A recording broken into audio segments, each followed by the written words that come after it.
colleagues, welcome to the second annual OncoAlert Colloquium brought to you by the OncoAlert Network and our amazing partners at ESO, the European School of Oncology, eCancer, EONS, the European Oncology Nursing Society, MASCC, the Association of Supportive Care, CEOG, the Society for Geriatric Oncology, IGCS, the International Gynecologic Cancer Society, and SWOG Cancer Research Network.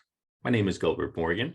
I'm a clinical oncologist, displaced Texan practicing in southern Sweden, and director of the OncoAlert Network. The colloquium, which you're about to see, is an end-of-the-year review taking place daily from January 10 to January 16, bringing you the most impacting findings in oncology of 2021, divided by tumor type, and delivered by an amazing hand-picked faculty of world-renowned oncologists, oncology nurses, and of course, amazing patient advocates. This, as with every OncoAlert initiative, has been realized with absolutely no financial support. All the presentations, what you are about to see this week, will be free, always available, and will require no registration, and we will not be tracking your data. The amazing faculty that makes up our network believes that through working together and making education available to all is the only way to move forward for the development of our field and for the better treatment of our patients. We welcome you to day 2 of the colloquium, where we will be seeing presentations on lung cancer and the mass sessions on supportive care. Our presenters are Dr. Stephen Liu, Director of Thoracic Oncology at Georgetown University, USA, presenting on non-small cell lung cancer, Dr. Jack West, Medical Director of Access Hope USA, presenting highlights and questions on non-small cell lung cancer, Dr. Sanjay Popat, Consultant Professor of Thoracic Oncology at the Royal Marsden, UK, presenting on small cell lung cancer, Dr. Jarushka Naidooo, Consultant in Medical Oncology in Beaumont RCSI Cancer Center in Ireland, presenting on mesothelioma, Dr. Percy Lee, Chief of Thoracic Oncology at MD Anderson, USA, presenting on the best in thoracic radiation oncology. We finish off with our lung cancer presentations with our patient advocate faculty, Ms. Jill Feldman and Ms. Ivy Elkins, presenting on the clinical trial life cycle. We will then move to the mass supportive care sessions kicked off by Dr. Andrew Davies, Mass President and Professor in Palliative Care, and followed by Dr. Joanne Bowen, Mass Secretary and Professor in Physiology. On behalf of OncoAlert, our partners and our faculty, it is an immense honor to be able to present this colloquium for you. So without any further ado, day 2 of the OncoAlert Colloquium, and to get us started, Dr. Stephen Liu.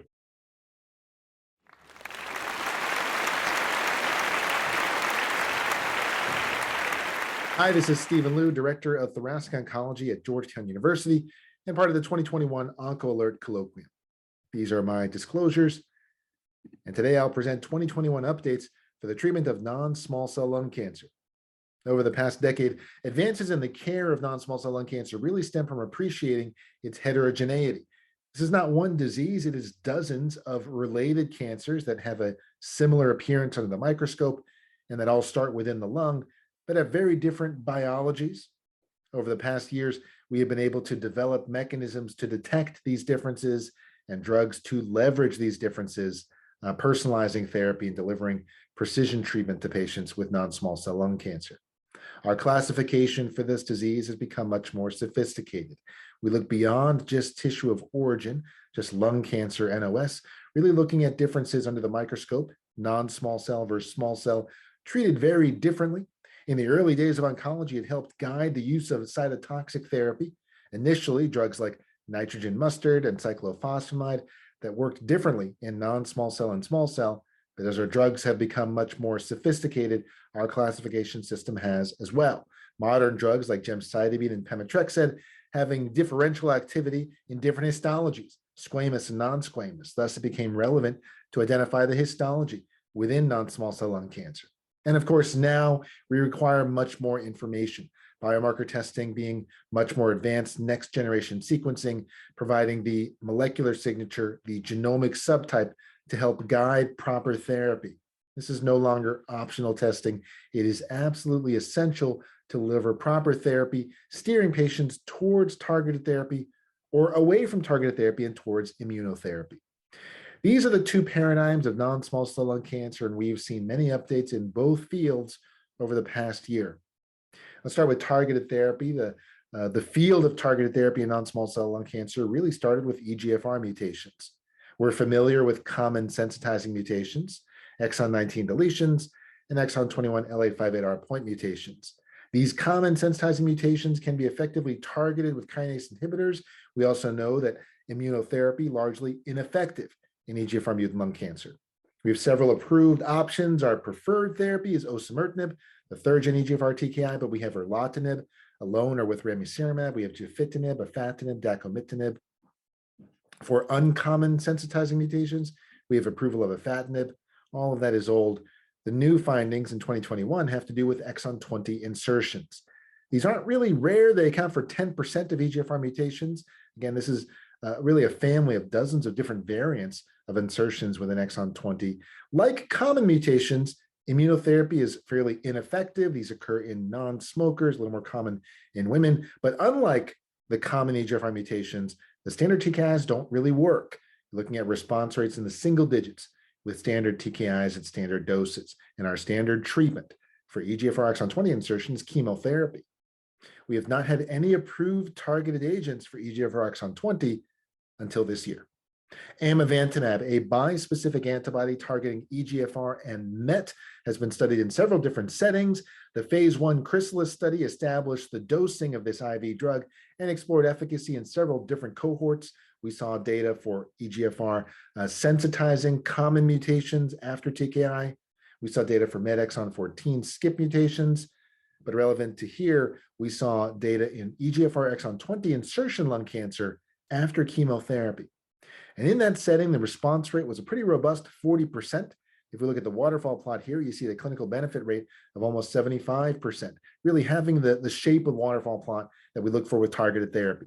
Median PFS over 8 months. There were toxicities, some EGFR-mediated toxicities like rash and diarrhea, generally pretty mild. We did see infusion reactions. It's interesting, they occur in most patients, but generally just with the first exposure. And with subsequent exposures, we don't see repeated infusion reactions, generally no untoward effects. I found this to be really well-tolerated drug. The discontinuation rate due to adverse event, only 10%. Amivantamab was approved by the FDA in May 2021, the first targeted agent approved for EGFR exon 20 insertion. We waited a long time for that approval. We did not have to wait long for the second approval, and that was mobocertinib, also in 2021. TAK-788 is an oral, irreversible pan-ERB kinase inhibitor. This was studied after chemotherapy, and in that setting, the response rate about 30%. Like most targeted therapies, responses were quick, happening in less than 2 months, and they were durable with a median duration of response here of almost 18 months. However, there were toxicities. We saw grade 3 and higher adverse events in 69% of patients. Diarrhea was in 91%, 21% of that was grade 3. Also saw rash. Dose reduction required in 25% of patients and discontinuation required in 17%. Despite that, median duration of response, again, almost 1.5 years. And if we look at this waterfall plot, this is clearly an active drug. Mobocertinib was approved by the FDA for EGFR exon 20 insertion lung cancer in September 2021.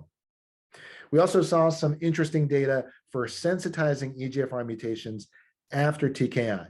Patritumab deruxtecan, or HER3-DXd, is an antibody drug conjugate targeting HER3, delivering a topo-1 payload with a drug-antibody ratio of about 8.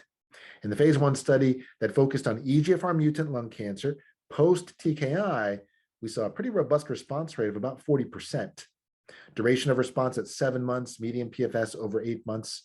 There were toxicities, but here we weren't really seeing the EGFR wild-type toxicities. You were really seeing toxicities related to that payload, some more cytotoxic toxicities like myelosuppression, thrombocytopenia, neutropenia, fatigue. Overall, well-tolerated. An important toxicity, seemingly within the class of antibody-drug conjugates, is interstitial lung disease or pneumonitis.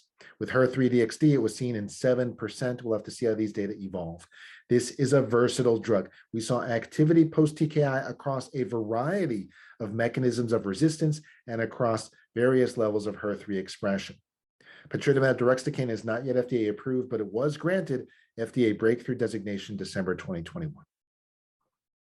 So in the setting of EGFR, we have seen newly approved targeted agents for EGFR exon 20, amivantamab, and mobocertinib. Which should we use first? What is the resistance to these, and are they cross-resistant? And should we be moving these into the frontline setting?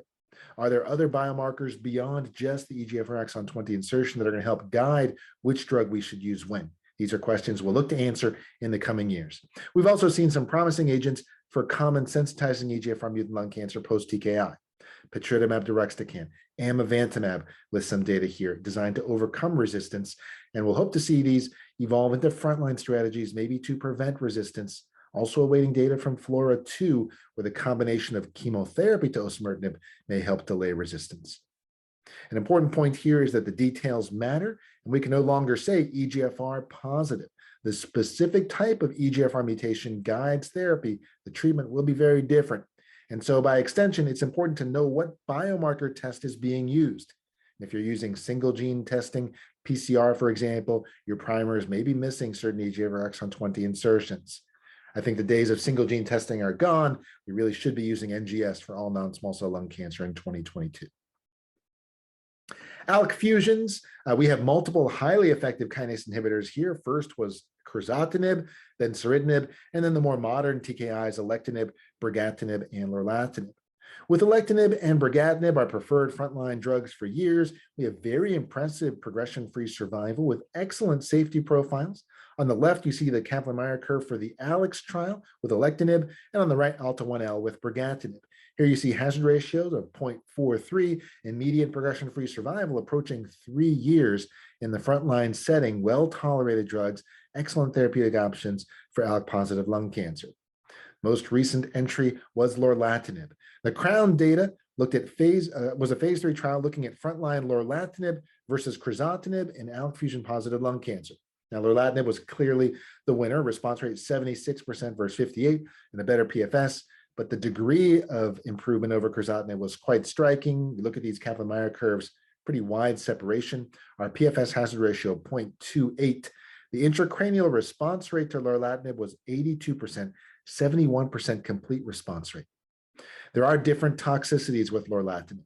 You can see hyperlipidemia, high triglycerides, edema, weight gain, polyphagia, but the most concerning toxicity has been neurocognitive toxicity, which may range from irritability, memory loss, to depression, seizures, personality changes. These do respond well to dose reduction, so it's important to be aware and to watch out for these. Lorlatinib was approved as the first-line therapy for ALK-positive lung cancer in March 2021. Lorlatinib is potent, highly CNS active, and across trials, that hazard ratio of 0.28 for PFS compares very favorably. Again, with ALEX, it was 0.43 with alectinib. And so we have an ongoing debate. What is the optimal frontline therapy? Alectinib, brigatinib, lorlatinib, all better than crizotinib, but not compared to each other.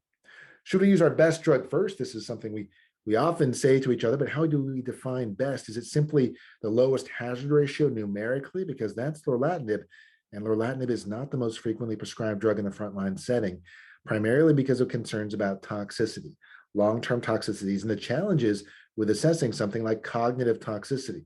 These can be subtle changes and can easily be missed in relatively short clinic encounters. It's important to educate patients, clinicians, caregivers, family members, what to look for so that when these changes do occur, the doses can be adjusted before there are any serious complications. We have to learn more about resistance to first-line lorlatinib and how it will affect subsequent therapy. On-target versus off-target resistance.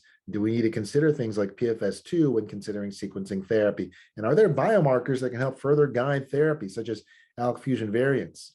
Ultimately, we have a new entry into the frontline setting in 2021 with lorlatinib, which is welcome. Now we just need to rank and file which drug we should be using first in which patient. The landscape for MET exon 14 has changed a bit. This is present in about 3% of lung cancer. Adenocarcinoma more common than squame, but you can see it in both, and you can see this in non-smokers and smokers. Capmatinib was approved in 2020. In 2021, we had the approval of tepotinib based on the VISION trial.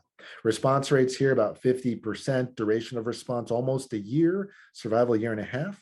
Interestingly, in the VISION trial, MET could be detected by plasma or tissue and really equally effective.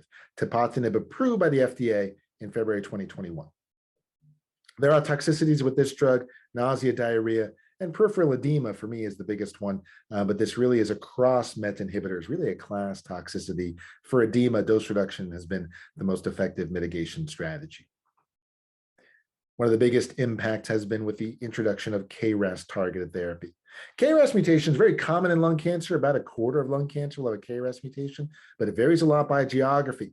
They're much more common in the US, where I am, relatively uncommon in Eastern Asia. We see these in different cancer types. The same mutation can be seen in non-small cell lung cancer and in colorectal cancer, pancreatic cancer, but that really is a different biology. And so the context there is very important. Drugs that are active in lung really showing minimal activity in colon cancer. Different strategies are going to be needed in different cancers. And there are different KRAS mutations. Most common is G12C, accounting for about 40%. We see many variations though. KRAS was long considered undruggable. That changed in 2021 with the approval of sotorasib, or AMG 510. This is an orally bioavailable drug that binds to KRAS G12C in the inactive GDP state, that cysteine residue critical for binding, and so this will not work in non-G12C mutations. The CodeBreak 100 phase 2 trial showed a response rate of 37%, quick responses, time to response 1.5 months, and durable, lasting almost a year. Toxicities include diarrhea, nausea, LFT elevations, but overall, this is a well-tolerated drug, certainly an upgrade from our previous, the standard second-line therapy of docetaxel. Sotorasib was approved for KRAS G12C May 28th, 2021. This has an immediate impact, partly because KRAS G12C is pretty common. This immediately becomes our preferred second-line option for KRAS G12C, but also the specific KRAS mutation is now important. In the past, KRAS could be binomial, present or absent, but now we need the details. Again, if the test you're using does not tell you what KRAS mutation is present, that test is no longer good enough. A lot of unanswered questions here, and this is a slightly different paradigm. What is the optimal frontline therapy? With all the other targets, we're moving things into the frontline setting, really choosing to use targeted therapy first. Not so with KRAS, where immunotherapy remains our preferred treatment. This is one of the mutations where immunotherapy can be effective. We can see durable responses. Some people would even say cure. So immunotherapy remains our preferred frontline therapy. Does KRAS targeting therapy have a chance to move into the first line space? Can we combine these drugs? We've not been successful combining targeted therapy and immunotherapy for most drivers. Is KRAS different? What are the mechanisms of resistance, both acquired and intrinsic? And are there other biomarkers? Do we need to look at co-mutations, of which there are many in KRAS mutant lung cancer? All of these questions hopefully be answered in the coming years. HER2 is a space that's rapidly evolving. We see HER2 mutations in about 3% of non-small cell lung cancer. There are currently no FDA-approved HER2 targeted agents, but several in development. Nomenclature and details, again, are important. HER2 mutations have been more predictive in lung cancer, much better than protein overexpression or amplification with genes. Agents routinely used in other cancers like trastuzumab, a very important drug in breast cancer, not effective in lung cancer. What has been effective is trastuzumab deruxtecan, or TDXD. This is another antibody drug conjugate targeting HER2 and delivering a topo-1 payload. The drug-antibody ratio of 8. This was studied in the DESTINY-Lung-1 study. Cohort 1 looked at HER2 overexpressing lung cancer. Those data were not as impressive as Cohort 2, which was HER2 mutant lung cancer. TDXD given intravenously, 6.4 mg per kg every 3 weeks. In 91 patients, we saw a response rate of 50%, a disease control rate over 90%. If you look at this waterfall plot, almost all patients with some reduction, duration of response over 9 months. Toxicity to watch here is interstitial lung disease, or pneumonitis, seen in over a quarter of patients, including 2 fatal cases.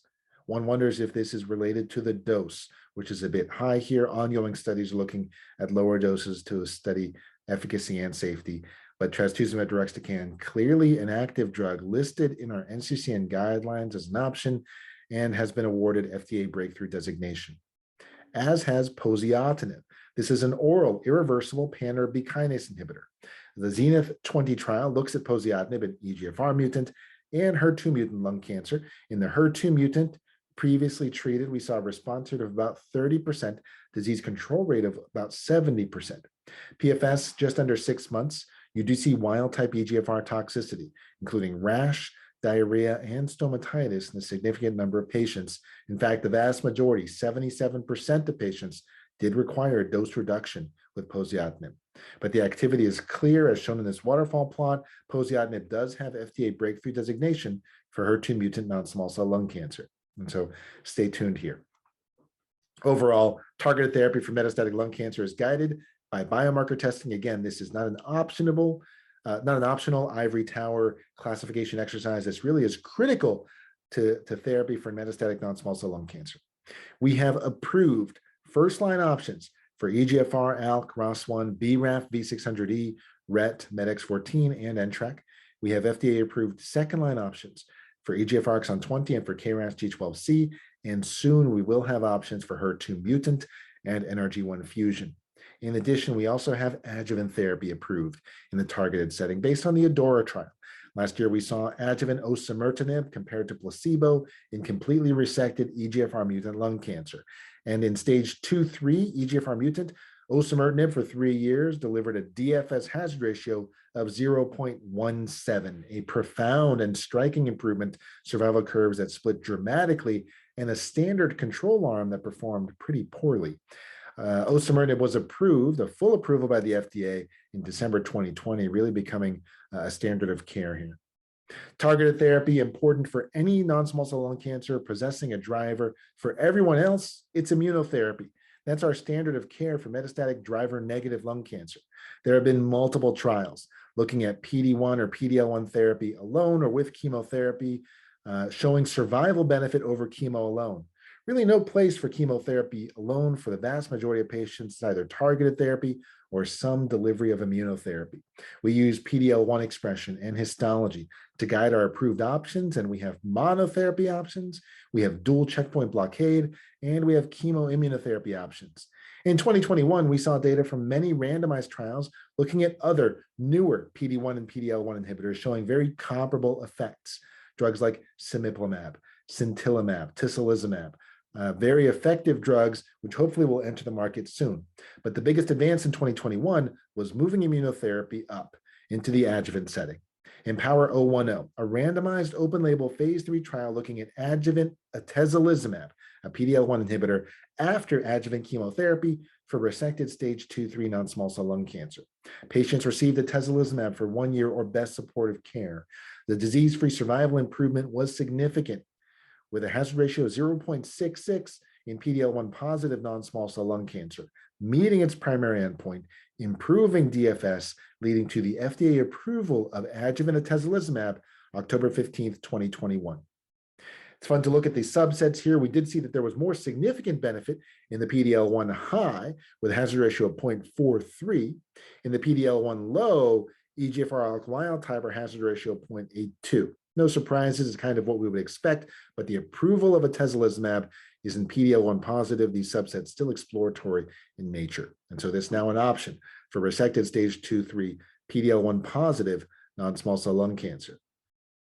In addition, we saw encouraging activity for neoadjuvant therapy, Checkmate 816, looking at resectable stage 1B to 3A non-small cell lung cancer, EGFR ALK wild type, randomized to neoadjuvant chemotherapy alone or chemo plus nivolumab for 3 cycles.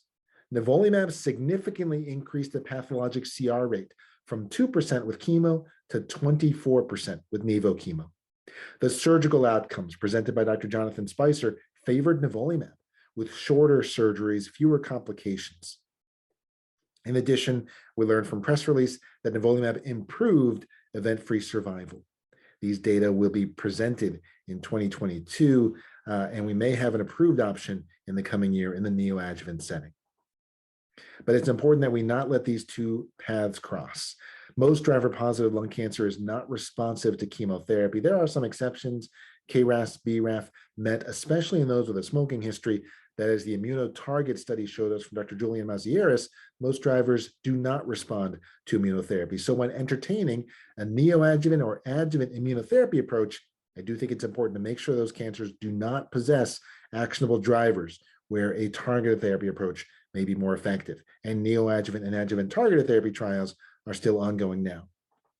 In addition, we know that TKIs and immunotherapy are not safe concurrently or in the wrong sequence. The TATTON study showed us that osimertinib and durvalumab together have an unacceptably high rate of interstitial lung disease. A prospective study of pembrolizumab first followed by TKI at progression off study, showed no responses to pembrolizumab and high toxicity when TKI was used after immunotherapy.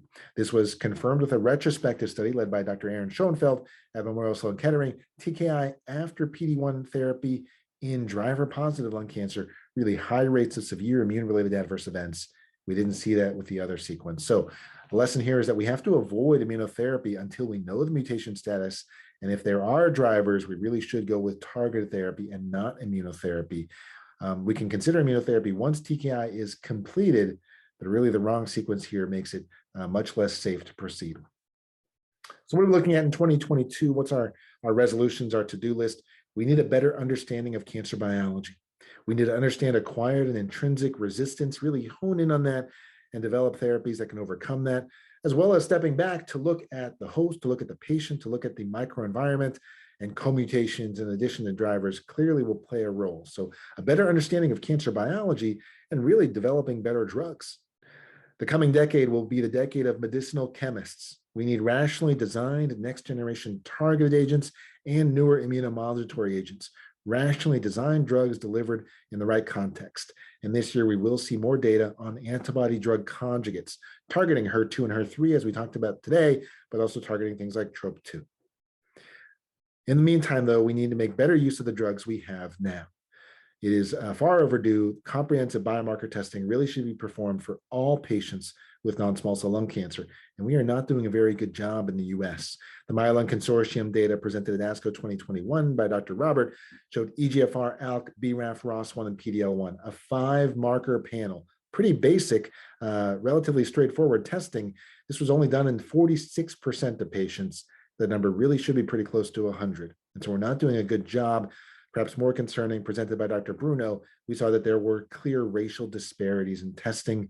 Black patients significantly less likely to undergo proper next-gen sequencing for non-small cell lung cancer, less likely to enroll in clinical trials where really the best options are there. This is something that simply is not acceptable. We need to identify and remove these barriers going forward. And so we look to new drugs, new strategies to improve outcomes.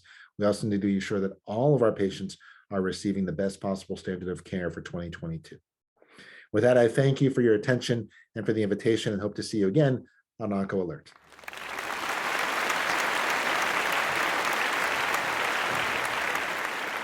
Hi, I'm Dr. Howard Jack West from the City of Hope Cancer Center in the Los Angeles area, and I'm honored to provide a summary of the highlights and some leading open questions in non-small cell lung cancer from 2021 as part of the OncoAlert Colloquium.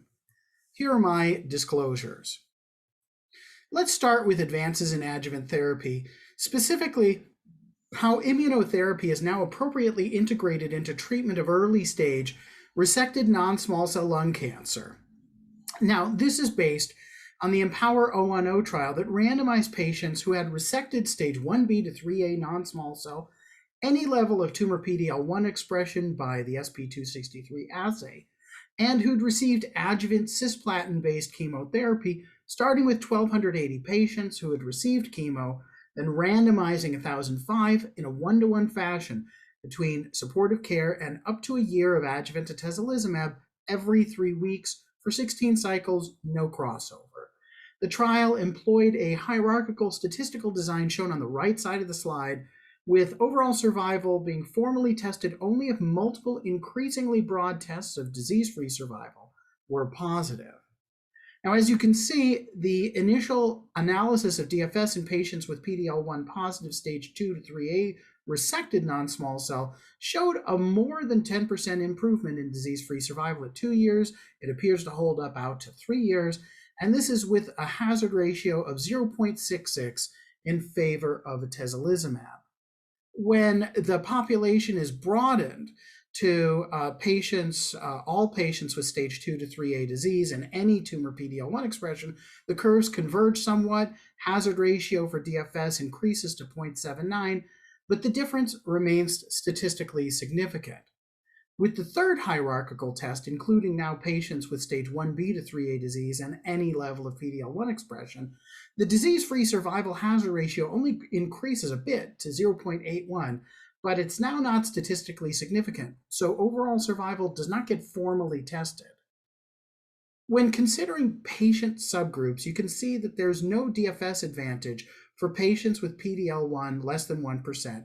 And that widely quoted DFS hazard ratio of 0.66 is driven by patients with high PDL1 expression, 50% or higher, where the hazard ratio is 0.43, and it's dragged down by those with low PDL1 in the 1 to 49% range, where the hazard ratio for DFS was 0.87. The additional subgroup analysis presented in the paper is limited to patients with stage 2 and 3A disease. And here I think it's notable that patients with N0 disease don't clearly benefit from the atezolizumab. And I was surprised to see that those patients with EGFR mutations do appear to benefit, albeit looking at small numbers here. And there's no benefit in patients with ALK-positive non-small cell. Again, also looking at small numbers, but consistent with what we know. Some discussion has been made of the lack of benefit seen in patients who received adjuvant cisplatin gemcitabine. I think that overall, this work raises questions about how to interpret and use subsets as part of a larger trial. Knowing there can be variability when you look at multiple subsets, I'm inclined to interpret these subgroups as distinct when the biology fits and where the findings are supported by a theme from other work. But otherwise, I'm inclined to say that these patients were part of a positive trial. When you turn to overall survival, the data are immature, but we do see the start of some separation of the curves in the subset of patients with PDL1 positive stage 2 to 3A disease, not in the broader populations. But again, these data are very preliminary. Of course, safety and tolerability are always an important consideration with cancer therapies, but especially so in the adjuvant setting, since patients may already be cured without treatment. And here, what we saw was consistent with our significant experience with PD-1 and PD-L1 directed immune checkpoint inhibitors. Namely, we saw an increase in lower grade toxicities leading to discontinuation of treatment in 11% of patients on the atezolizumab arm. Overall, the side effects were generally mild, but some of these can be quite long-lasting, and rarely they can be quite serious. I would say that the safety findings are not enough to deter us if we can realistically hope to improve survival from adding immunotherapy, but not trivial enough to ignore if we don't ultimately improve survival, which needs to be our true north in the curative setting. So I'd like to take a step back and reflect on the clinical significance of an improvement in disease-free survival as we await results with overall survival. Last year, we saw the remarkably strong improvement in DFS with adjuvant osimertinib, but we can't ignore the fact that this was in the middle of ongoing osimertinib for adjuvant or minimal residual disease, which is not the same as showing a sustained benefit after patients have come off of treatment. And it doesn't show that patients on placebo wouldn't achieve the same survival if promptly crossed over to osimertinib at the time of relapse without overtreating those who were never destined to have disease relapse. In Empower 010, the hazard ratio for DFS is 0.66, not the same magnitude as ADAURA, but we're seeing it long after patients have completed treatment. And to me, the real question, while we await survival data, is whether and how to apply this to particular subgroups, knowing that there are real potential harms to overtreating patients who aren't truly going to benefit. I would also say that while subgroup analysis of Empower 010 shows patients with an EGFR mutation were benefiting, I would consider the benefit of osimertinib to be far more compelling for this subgroup, and you can't safely give both osimertinib and immunotherapy, or give immunotherapy just before osimertinib. At the end of the day, we need to balance the desire for certainty with timeliness for the patient in front of us. My inclination is to give the patient the benefit of the doubt when the data for DFS are compelling, or at least discussing the options with eligible patients. However, the FDA has been approving therapies quite broadly and deferring to clinicians on how to apply these options based on their own judgment. So a broad FDA approval shouldn't be inferred as saying that there's a mandate for every potential eligible patient to get this treatment. I personally would be judicious and disinclined to recommend 3 years of osimertinib for a patient with a node-negative EGFR mutation-positive cancer, or atezolizumab for a patient with a stage 2 lung cancer demonstrating just 2% PD-L1 expression. Both of these are far from demonstrating any survival benefit after all. If we're going to follow a principle of precision medicine, that means being selective in how we administer therapies, knowing these are heterogeneous populations. Let's now turn to neoadjuvant therapy as an alternative strategy for patients with resectable non-small cell lung cancer. And here, I'd like to feature the Checkmate 816 trial presented initially by Dr. Patrick Ford at AACR 2021. And you can see that the trial took 358 patients with stage 1B to 3A resectable disease without a known EGFR mutation or ALK rearrangement. Importantly, about 2/3 had stage 3A disease, quite a few arguably on the outer limits of resectability. They were randomized 1-to-1 to platinum doublet chemo for 3 cycles, either alone or combined with nivolumab every 3 weeks. And after restaging imaging, patients underwent surgery that was potentially followed by additional systemic therapy and/or radiation. Now, Dr. Ford initially demonstrated the remarkable findings on the right side of the slide, specifically that the response rate on imaging was 4 times higher, about 37% versus 9%, and the pathologic complete response rate more than 10-fold higher, 24% versus 2.2% in the recipients of neoadjuvant chemoimmunotherapy with nivolumab versus chemo alone. Now, thoracic surgeon Jonathan Spicer presented details on the surgery component at ASCO, noting that patients who received Nivo with chemo completed their treatment at comparable or numerically higher rates, and the surgery was able to be done an average of about 30 minutes faster. Here you can see that patients with stage 3A disease who received nivolumab with chemo were more likely to successfully undergo minimally invasive surgery, less likely to undergo conversion from minimally invasive to open thoracotomy, and were more likely to be able to pursue a lobectomy, less likely to need a pneumonectomy than patients who received neoadjuvant chemo alone. There were no significant differences in the length of hospital stay, nor marked differences in postoperative complications between the 2 arms, but there was numerically lower pain and several pulmonary issues in the chemoimmunotherapy recipients, consistent with the lower rates of larger open surgeries in that arm. Where does this leave us? We've got very promising early data with neoadjuvant chemoimmunotherapy, but we haven't yet seen clinical endpoints beyond the surgery, though there is a press release that there's an event-free survival benefit with chemo-nivo. We have seen more data for adjuvant atezolizumab, which has an FDA approval. But in the coming years, we should have a lot more data in these settings and many more choices. There are advantages and disadvantages to each platform. Neoadjuvant gives the earliest access to systemic therapy to treat visible disease as well as micrometastatic disease, and it also confers the potential for less extensive surgery, particularly relevant for patients with higher volume disease that may be on the outer limits of resectability. You get the major advantage of feedback from follow-up imaging and detailed pathology assessment after neoadjuvant therapy, rather than essentially treating blind with adjuvant therapy. And the pathologic complete response data have been highly predictive of better outcomes in many cancer settings. Another major advantage is that more patients get the full intended multimodality therapy with a neoadjuvant approach, as everyone is motivated to get through preoperative treatment and then proceed with surgery, while the adjuvant approach is prone to far more attrition from patients who have complications or simply just have far less motivation to complete additional treatment after the cancer is out. It's also particularly attractive if the benefits of perioperative therapy can be achieved with just 3 or 4 cycles of neoadjuvant, rather than necessarily adding a prolonged course of a year of adjuvant therapy. But there's also disadvantages to the neoadjuvant approach.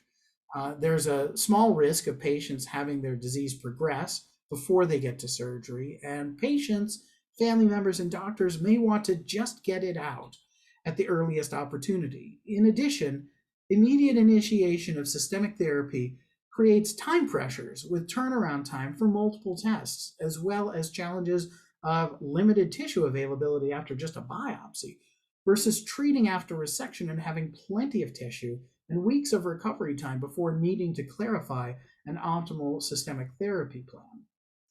Either way, we'll have far more studies to compare in the coming years, and over this time, I think far more patients will be benefiting from complex but effective perioperative treatment plans. Next, I'd like to turn to EGFR exon 20 mutations, which I would say represent a broader concept of further progress in targeted therapies for driver mutations in advanced non-small cell lung cancer, as we've seen a few new targeted therapies and new targets approved and commercially available every year recently. And 2021 was no exception.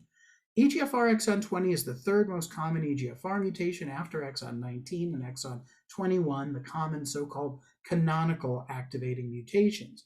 There's some controversy about the frequency of exon 20 insertion mutations, but the frequency is about 1 to 10% of EGFR mutations, often cited as 4%. In absolute terms, this means that such patients are uncommon to rare. They have typically poor responses to the historically available EGFR TKIs, but in 2021, we had 2 drug approvals, the first being amivantamab, a bispecific antibody against both EGFR and MET. As you can see in the table, the response rate was 40% among patients with an EGFR exon 20 insertion mutation. Duration of response median was 11 months, median PFS 8.3 months, and the waterfall plot on the bottom right shows that responses were seen across many different types of exon 20 mutations. With this bispecific antibody, you see adverse events of both EGFR and MET inhibition, as well as the challenges of administering an antibody. These are all highlighted in the table and the list on the right side. What's also notable is that infusion reactions occur in about 2/3 of the patients, really primarily the first infusion, and this can be managed proactively by starting at a slow rate and then escalating as tolerated.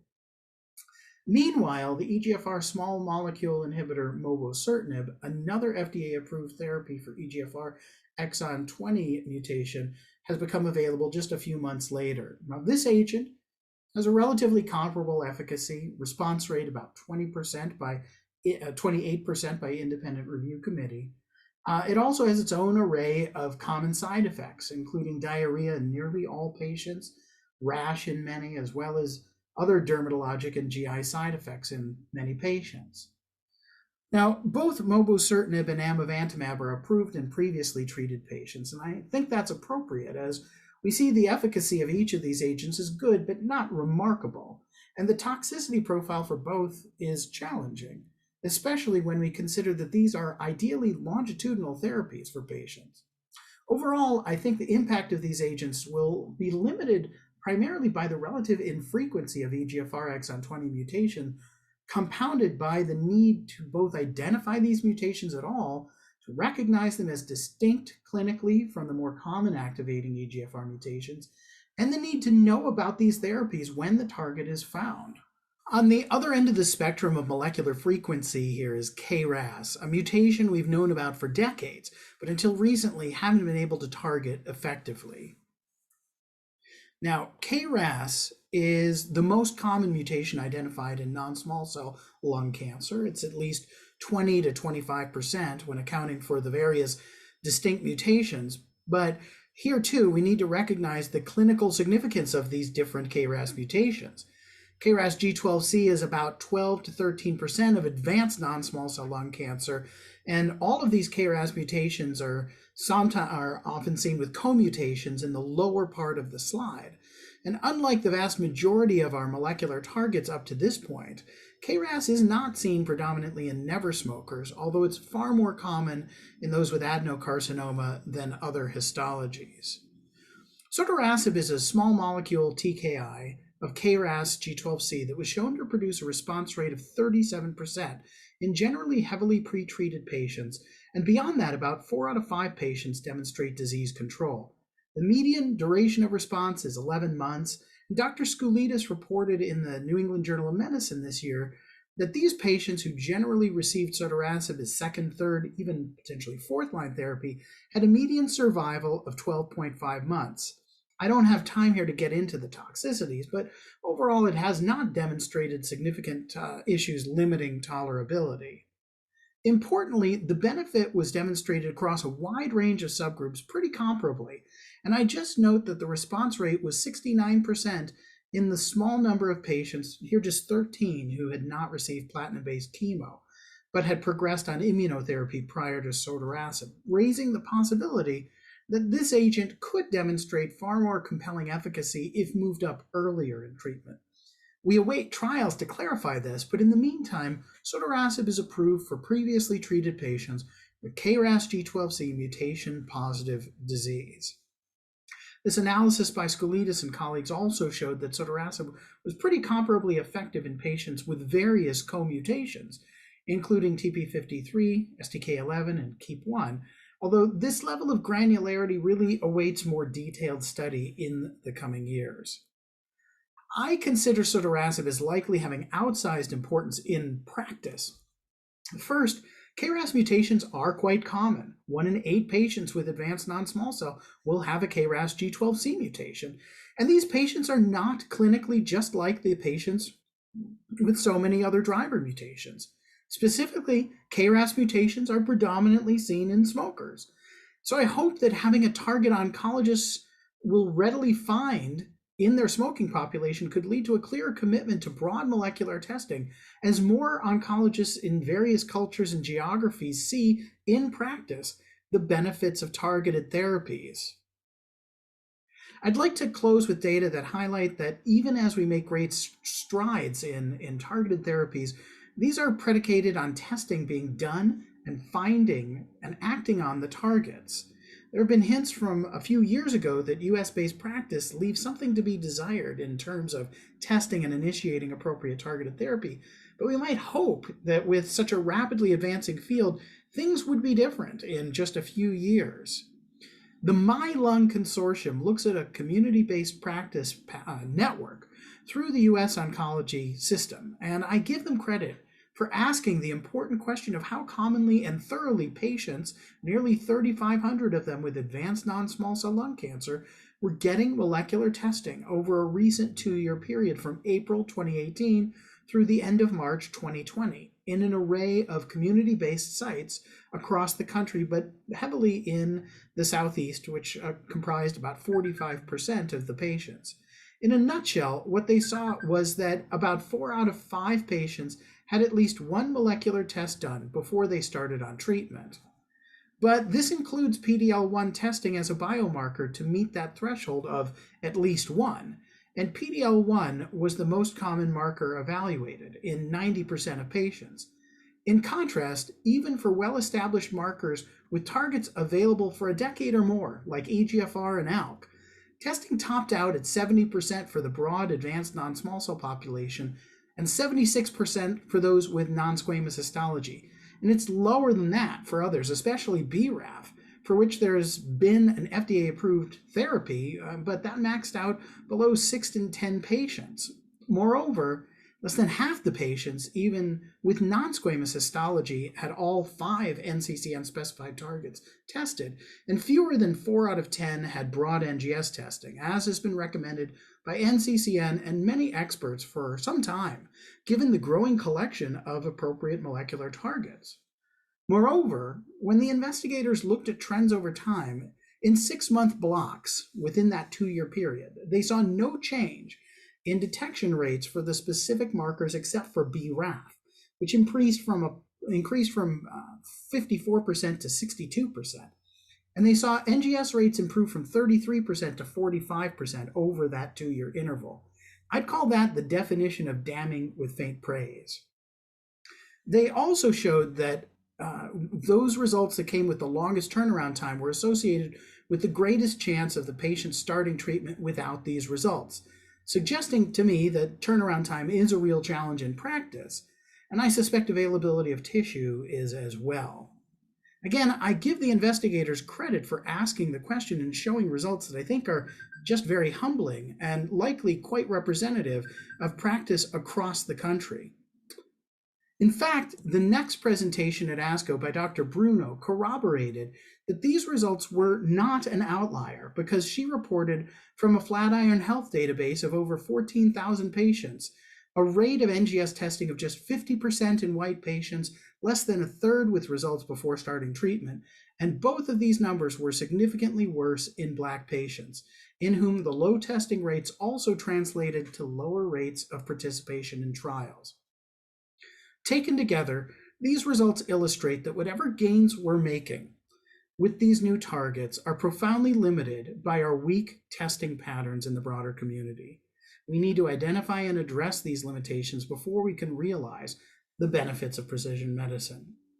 So to summarize, I'd say that the Empower 010 data followed by the FDA approval changed the standard of care, at least for a subset of patients, to favor a year of adjuvant atezolizumab after adjuvant chemo for PD-L1 positive stage 2 and 3A non-small cell, though I'd add the caveats that the benefit was driven quite clearly by the subgroup with high PD-L1 who carried the low PD-L1 group, and we still need to follow how well disease-free survival translates to overall survival in a curative setting, both for this and for ADAURA. An alternative platform of neoadjuvant nivolumab added to 3 cycles of chemo produced very impressive data on pathologic complete response rates and tumor shrinkage on repeat imaging, as well as downstaging leading to smaller surgeries for a subset of patients, and we'll need to see the clinical outcomes that follow. We have another year of new targets and therapies, including 2 treatments for the relatively rare population with an EGFR exon 20 mutation. But we also have an approval for the KRAS, we also have an approval for the KRAS G12C inhibitor sotorasib in previously treated patients. And this is a large population. I hope will provide an incentive for more oncologists to commit to broad molecular testing. Finally, I underscore the need for practice patterns to change because the relatively recent data from the broader community-based setting in the US at least is that our testing rates are unfortunately truly substandard in at least half, if not more, of our patients with advanced non-small cell lung cancer.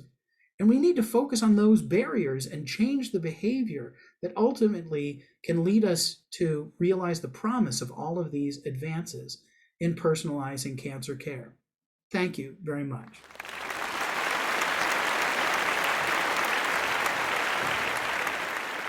Well, hello, everyone. My name is Sanjay Popat. I'm Consultant Medical Oncologist at the Royal Marsden Hospital and Professor of Thoracic Oncology at the Institute of Cancer Research. I'm delighted to speak to you at this OncoAlert Colloquium, highlighting the best of small cell lung cancer data that occurred in 2021. These are my disclosures. So first, let's look at extensive stage small cell lung cancer. For some time, combination chemotherapy with immunotherapy has been standard of care for first-line fit patients with extensive small cell lung cancer, either using atezolizumab from the IMpower 133 trial or durvalumab from the Caspian randomized phase 3 trial, leading to hazard ratios of survival of 0.7 with atezolizumab and hazard ratio 0.75 with durvalumab. And indeed, in 2020, we had the 2-year overall survival rate, highlighting that there were a reasonable proportion of patients alive due to immunotherapy increased over the control arm, both for atezolizumab and durvalumab. The real question is what will happen further in more updated data? Are we starting to see a tail of the curve? Those that are optimists might have said at the 2-year time point, we are starting to see an uplift in the tail of the curve. So in 2021, my colleague Luis Paz-Arez reported at the ESMO 2021 Congress the 3-year overall survival results from the Caspian trial. Remember, this trial randomized patients to the durvalumab plus tremelimumab or chemotherapy arms, and it's the durvalumab arm that we're interested in compared to chemotherapy.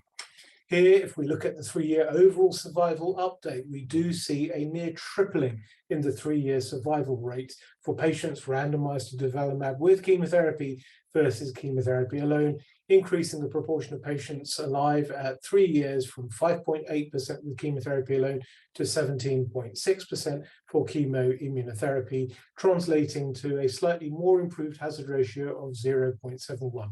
Now, for me, this really does highlight the fact that these checkpoint inhibitors do meaningfully make a difference to patients with small cell lung cancer, and perhaps this tail of the curve really brings home the benefit that we're seeing, that the difference in the medians that we, as reported, 10.5 versus 12.9, hasn't quite made so obvious.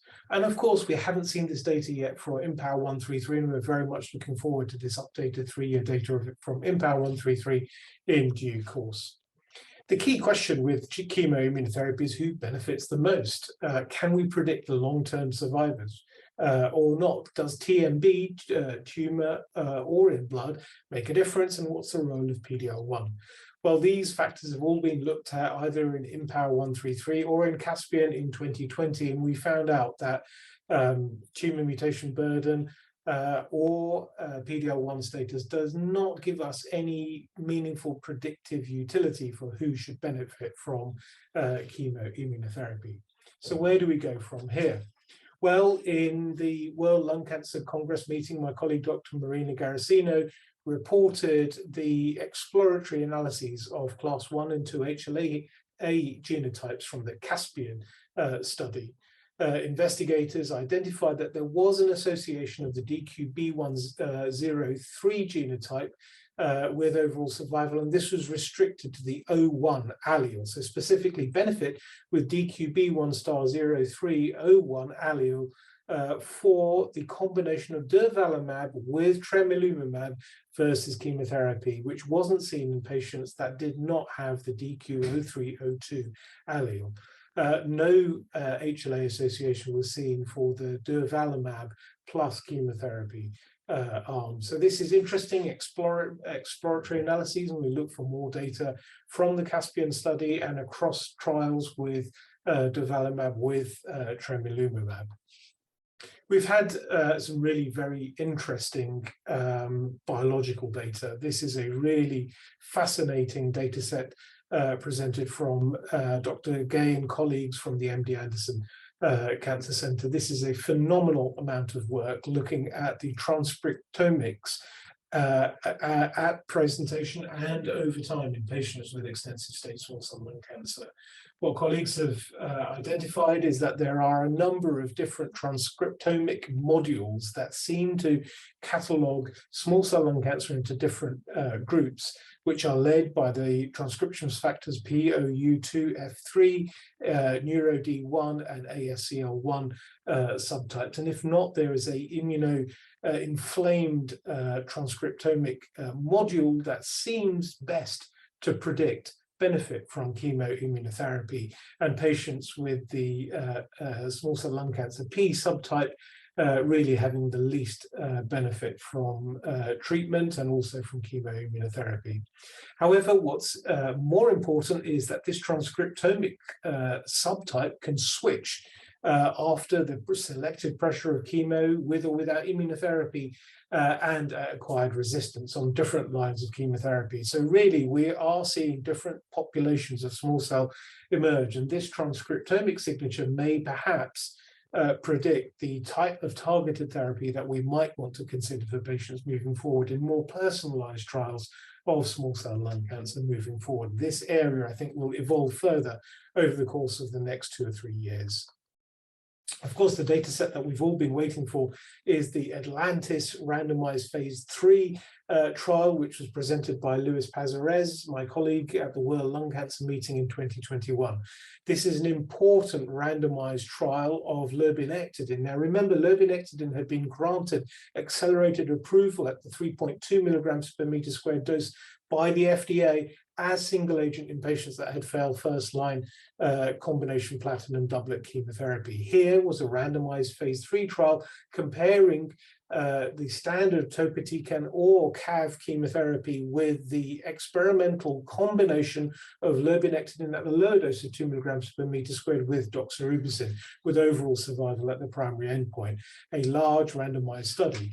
We had the press release which said that the trial was negative, and indeed, when we look at the overall survival, we see no signal of benefit either in the multivariable analyses on the right-hand side or in the trial ITT population at all, with a hazard ratio of 0.967.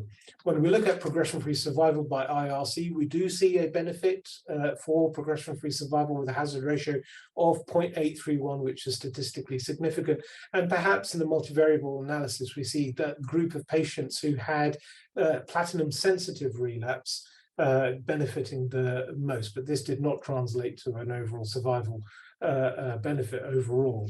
And questions as to why this may be the case do arise, but perhaps it's related to the dose of lurbinectedin given, which had to be reduced when combining with doxorubicin. When we look at Atlantis, we look at safety, we do see that the combination of lurbinectedin with doxorubicin is associated with far few hematological adverse events, with no difference in non-hematological adverse events, but a markedly reduced treatment discontinuation rate of 7.6% for the lurbinectedin arm compared to 15.6% for the control arm. So an encouraging safety signal seen here. Now, there are ongoing trials of lurbinectedin in small cell lung cancer, and I think these are going to be critical in the development of the compound. We have the Lagoon trial, which is recruiting. This is a second-line study of patients with relapsed small cell lung cancer who failed one prior platinum-containing regime, randomized to either lurbinectedin monotherapy, lurbi in combination with irinotecan, or the control arm of physician's choice of topotecan or irinotecan, with overall survival as the primary endpoint.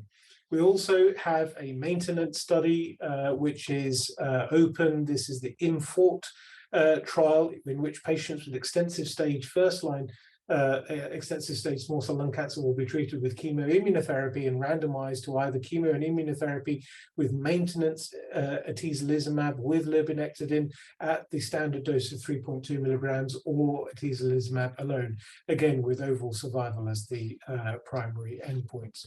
Well, what about new therapeutics coming through? There are many new therapies which are being evaluated in extensive stage small cell lung cancer. So highlights: we're keeping all an eye on AMG 757, which now has a name, tarlatinib.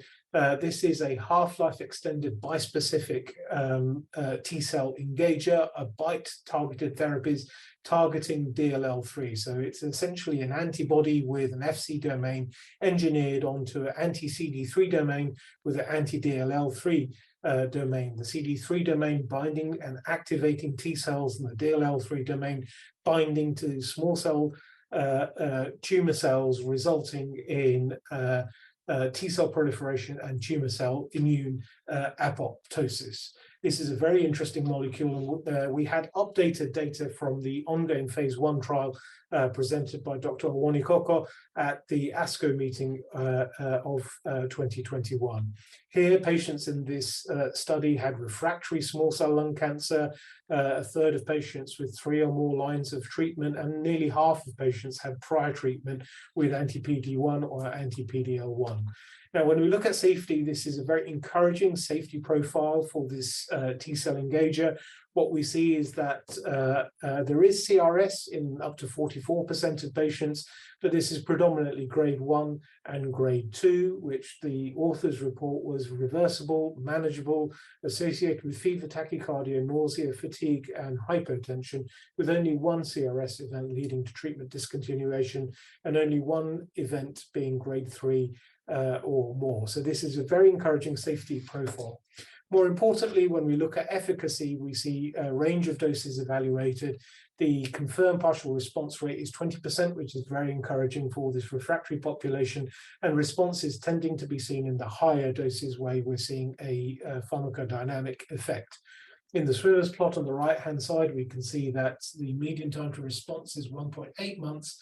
And in those patients at higher doses, we see responses which are ongoing, and the median duration of response being 8.7 months. Very encouraging data, and we look forward to more maturity. Of course, everybody's favorite target at the moment is TIGIT, and there are a number of tiragolumab studies ongoing, and small cell lung cancer first line is no different. We have the Skyscraper 02 trial ongoing, which is now closed in terms of recruitment, which has randomized patients between carboplatin and atezolizumab as standard, followed by atezolizumab maintenance versus the experimental arm, which is the same plus tiragolumab. And we're very much looking forward to the co-primary endpoints of overall survival and progression-free survival. We shouldn't forget that we have the resilient phase 2/3 study ongoing, which is evaluating liposomal irinotecan, comparing it to topotecan in patients that have progressed on platinum-based treatment with or without immunotherapy. And this will hopefully be reporting in 22 or 23. Well, what about limited stage small cell lung cancer? We've had a few disappointments within this treatment area. At ASCO, we had the results of the CALGB Alliance 30610 trial RTOG 0538. Here, patients with limited stage small cell lung cancer were randomized to either the control arm of 45 gray BID given in 3 weeks, the standard hyperfractionated schedule that we try to use for this disease, or the experimental arm of 70 gray given once daily over 7 weeks, with the primary objective of an improvement in median overall survival or 2-year overall survival rate. Unfortunately, when we look at overall survival and progression-free survival, we see no additional benefit for the once-daily 70 gray regime over 45 gray, and hence 45 gray still remains the standard regime. Previously, my colleague Dr. Peters had reported the ETOP group's outcome from the Stimuli trial in limited stage small cell lung cancer, looking at the role of consolidation immunotherapy with induction nivolumab, ipilimumab, using the higher dose of ipilimumab followed by maintenance nivolumab for up to 1 year versus observation. This trial, unfortunately, was negative for progression-free survival and overall survival, although the tail of the curves was starting to split a bit at the 3-year time point. This study has now been published in the Annals, and we are very much looking forward to future studies of immune checkpoint inhibitors, which may be reporting in 22 and perhaps in 23. In the top left-hand panel, we have the Adriatic study. This is patients that have completed treatment with chemoradiotherapy with PCI, if applicable, who are randomized either to durvalumab with tremelimumab, or placebo, with the key endpoints highlighted here. In the bottom left, we have the NRG LU005 randomized phase 2 study, again, of patients with limited stage small cell lung cancer who have been radically treated, who are randomized actually to atezolizumab with chemoradiation, followed by atezolizumab maintenance versus chemoradiation alone. So slightly different design to Adriatic. Very much looking forward to that. And in the right-hand panel, we have the Achilles phase 2 trial, which is patients that are following chemoradiation with limited stage disease, randomized to either atezolizumab maintenance or observation alone. This will be a large trial. And with that, I'd like to very much thank you for your time and wish you all the very best for 2022.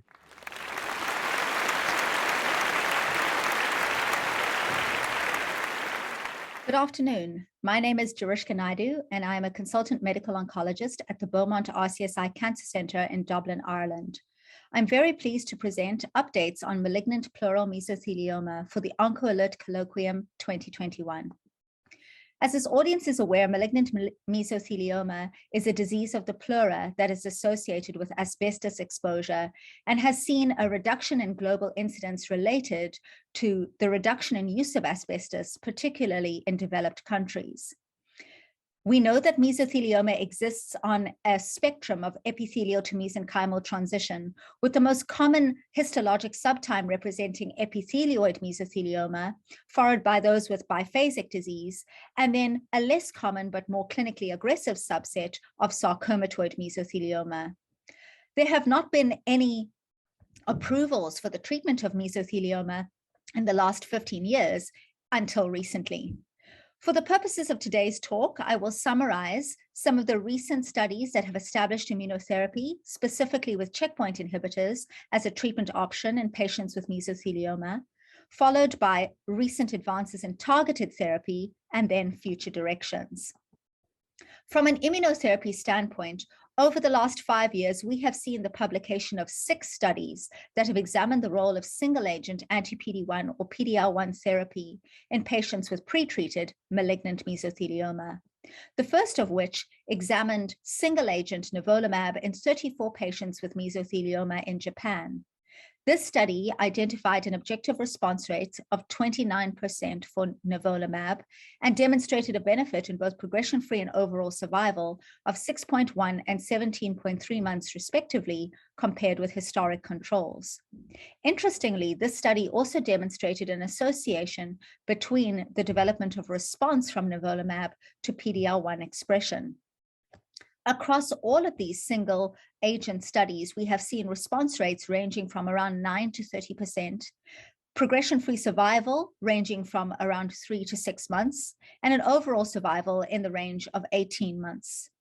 There has been one randomized phase 3 study examining the role of pembrolizumab compared with investigator choice chemotherapy. In this study, called the PROMISE MESO study, most patients in the control arm received either gemcitabine or vinorelbine, and 143 patients were accrued. The results of this study were somewhat disappointing in that while we saw a benefit in objective response rate, there was no statistically significant difference in either progression-free or overall survival in those patients treated with immunotherapy as opposed to chemotherapy, and no association between PD-L1 expression and either response, progression-free survival, or overall survival. A similar randomized phase 3 study was undertaken comparing nivolumab, but this time with the control arm of placebo. This study, published in the Lancet Oncology last year by Dean Fennell and colleagues, examined the role of nivolumab in 332 patients compared with placebo.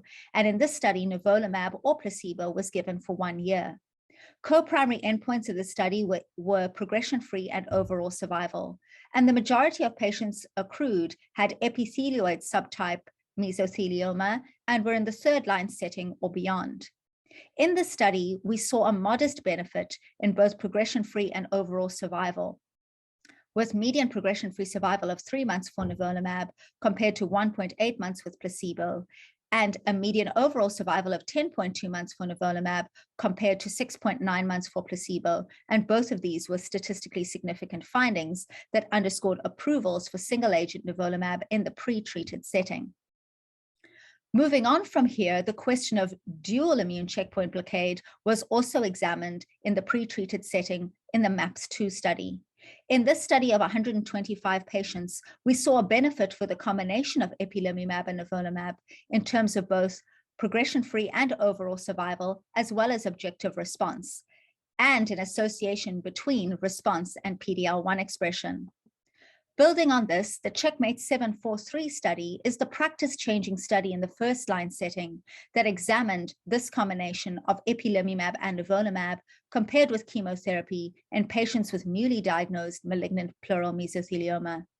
So in this large study of over 600 patients, patients were randomized in a 1-to-1 to either nivolumab at a dose of 3 milligrams per kilogram every 2 weeks, or ipilimumab at 1 milligram per kilogram every 6 weeks for up to 2 years, compared with platinum doublet chemotherapy, where patients could receive either cisplatin or carboplatin.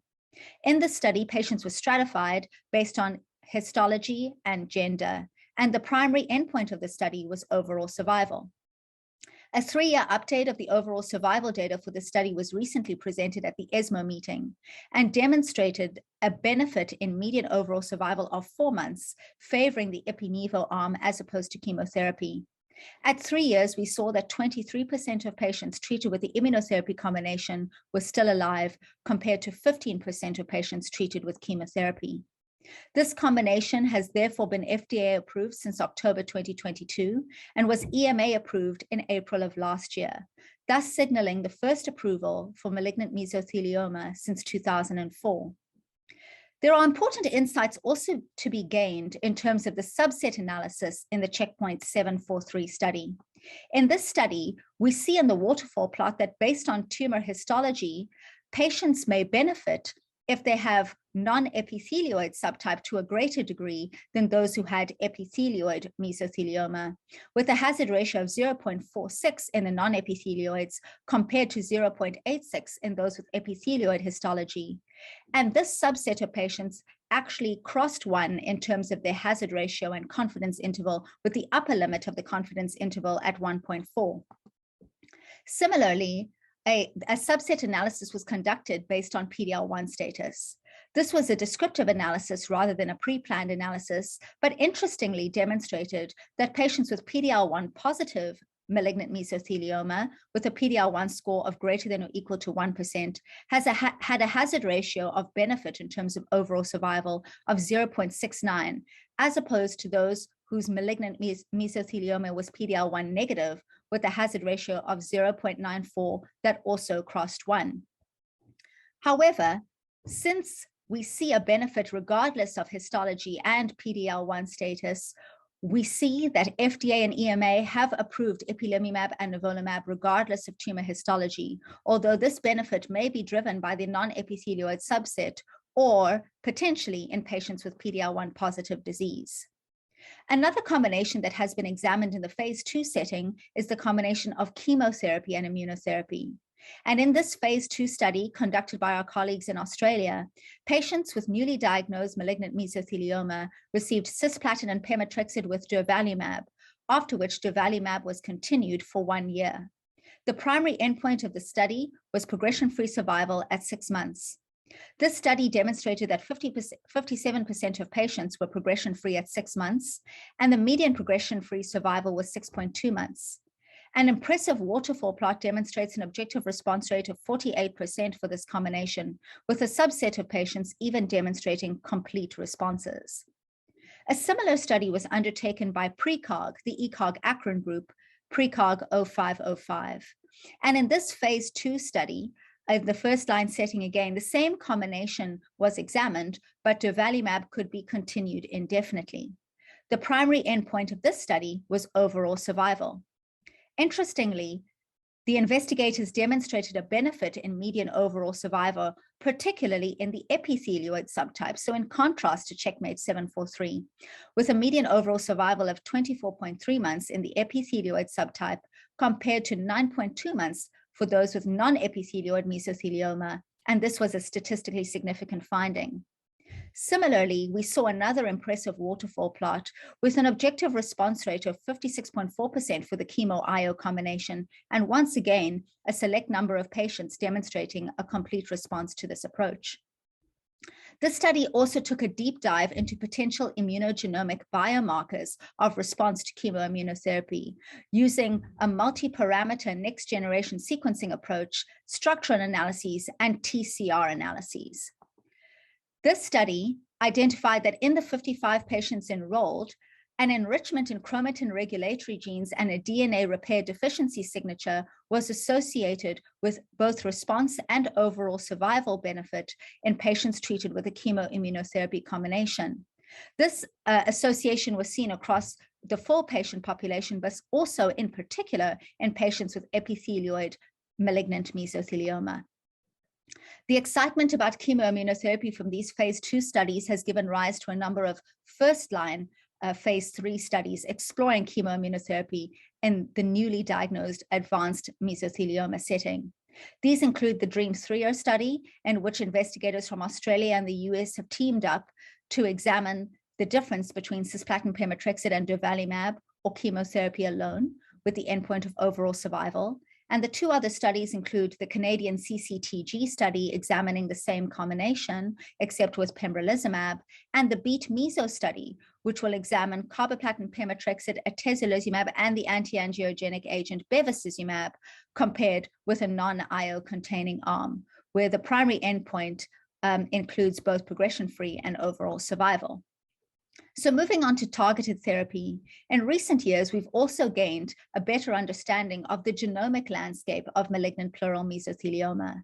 And based on this study of 74 patients with malignant mesothelioma from the TCGA dataset, it was identified that patients with mesothelioma tend to have a low tumor mutational burden of 1 to 2 mutations per megabase, but that there are certain oncogenic driver mutations that may be therapeutically actionable, such as BAP1, which can be therapeutically targeted through EZH2 inhibitors or PARP inhibition.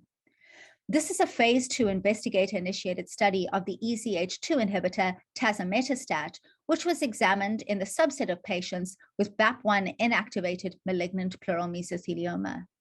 This study, conducted at Memorial Sloan Kettering Cancer Center, enrolled 55 patients and demonstrated a disease control rate of 47%. Interestingly, we see that the majority of patients in this study sustained stable disease as a result of this therapy. However, this provides proof of principle that a targeted approach may be beneficial for a molecularly enriched subset of patients with malignant mesothelioma. A similar study assessed the role of DNA damaging agents in patients with BAP1 inactivated or BRCA1 deficient malignant mesothelioma. And in this arm of the MISP trial, a master protocol conducted by Dean Fennell and colleagues, the DNA damaging agent rucaparib was investigated in patients with this subset of malignant mesothelioma, and similarly demonstrated a 12-week disease control rate of 57.7% and an objective response rate of 11.5%. So similarly, yielding predominantly stable disease in the subset of the population. In terms of future directions, new immunotherapeutic approaches have also been explored in patients with malignant mesothelioma, and this includes CAR T-cell therapy. CAR T-cell therapy specifically against the target of mesothelin has been explored in patients with malignant mesothelioma, where these CARs are either delivered intrapleurally or intravenously.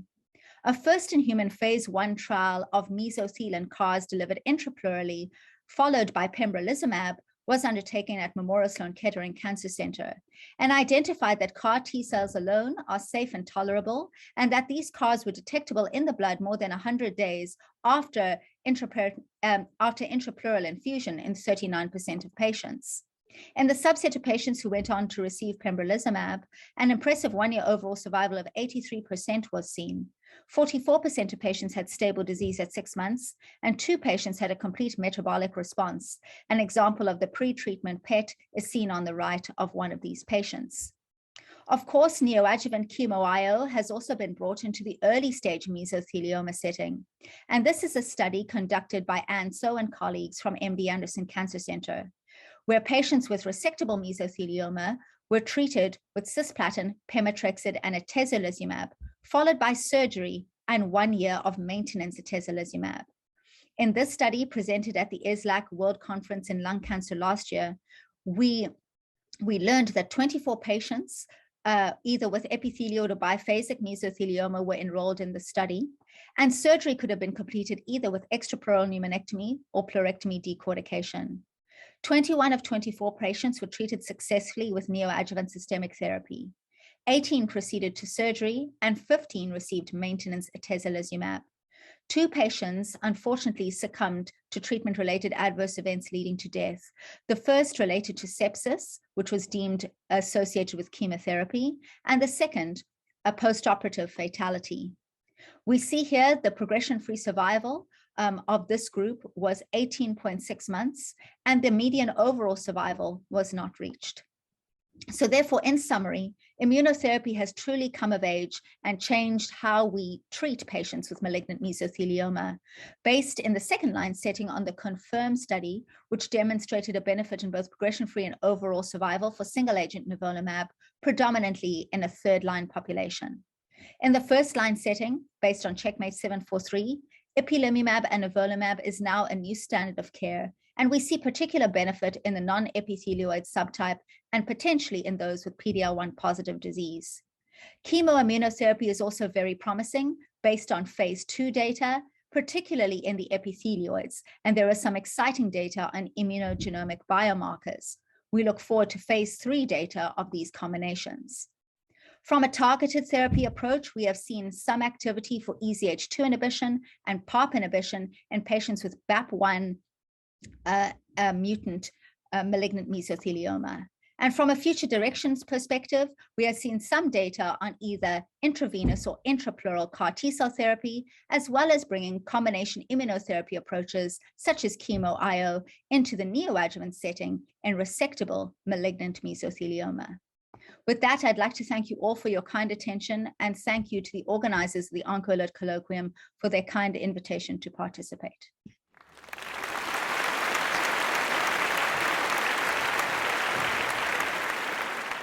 Greetings. It's an honor and a privilege to serve on the faculty for the 2021 OncoAlert Colloquium, along with all the partnering organizations. My name is Percy Lee. I am the Chief of Thoracic Radiation Oncology at the University of Texas MD Anderson Cancer Center. I will be updating you all on the latest trials advancing the role of radiation therapy in lung cancer, the best of 2021. These are my disclosures. Of note, there are no relevant disclosure to this particular presentation. This is the outline of my presentation, highlighting 5 trials in the last year with the use of radiation therapy in lung cancer, including early stage non-small cell lung cancer, revised STARS study from MD Anderson Cancer Center, the Pacific 5-year update and the Pacific real world experience, Keynote 799, lung ART for post-op radiotherapy, and finally, CURB for oligoprogressive non-small cell lung cancer. Early stage non-small cell lung cancer, the revised STARS study from MD Anderson. For medically inoperable early stage non-small cell lung cancer, SBRT and SABR has become standard of care based on the evidence that's been gathered for this indication. For borderline operable early stage lung cancer, this is less clear, whether less surgery, such as the use of a sublobar resection or segmentectomy versus SABR SBRT, would be best for these patients. And there is ongoing studies in this space. In operable early stage non-small cell lung cancer, surgery is a standard of care, though there's never been comparisons with another modality. There are ongoing trials in this space as well to determine if SABR and SBRT could be a reasonable good option for a subset, if not all, of these patients. The original STARS and Roselle pool study included 2 large randomized studies that did not accrue well. Nominally, this study showed that SABR had an improved overall survival, however, with a number of caveats. This study included patients that had tumor size less than 4 centimeters, a median follow-up period of 40 months for SABR and 35 months for surgery. 6 patients died in the surgery arm, 1 patient died in the SABR arm. Majority of the surgical patients had open lobectomies. As surgical arm had higher rates of perioperative deaths than anticipated, there could be a possible head start effect due to early post-surgical mortality, questioning the quality of the surgery in this study. The other question was, why is there no difference in recurrence-free survival, but however, a difference in overall survival? Pool analyses of these 2 studies that failed accrual is not necessarily the best trial for us to base our treatment recommendations. Meanwhile, at MD Anderson, radiation oncologist Dr. Joe Chang and thoracic surgeon Dr. Jack Roth and others did not give up on providing high-quality evidence to compare the 2 treatment options. In this study, the revised STARS, patients deemed operable upfront were assessed by thoracic surgeons at MD Anderson. 80 operable patients in the prospective cohort with prospective comparison to a surgical cohort being treated in the same era were included. The primary endpoint was overall survival at 3 years. If SABR achieved within the 12% of a 3-year VATS overall survival of 85%, the non-inferiority would be claimed compared to surgery for SABR. In this study, a single arm study of SBRT for operable patients, patient had to have had biopsy-proven non-small cell lung cancer, stage 1A disease that is less than or equal to 3 centimeters.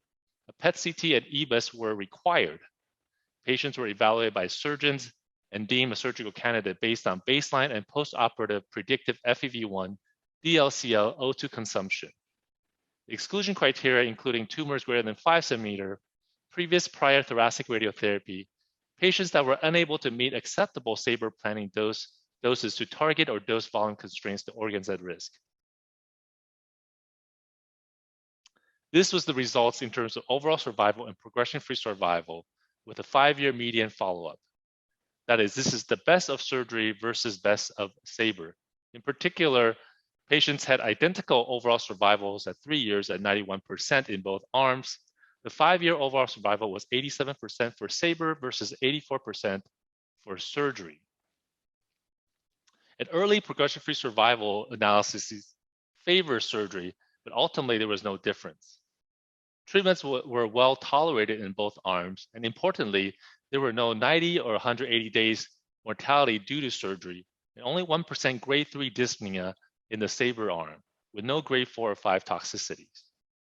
Thus, the non-inferiority of SABR was claimed with a 3-year outcome that was better than the historical, or comparable to the historical outcomes of 85% for VATS.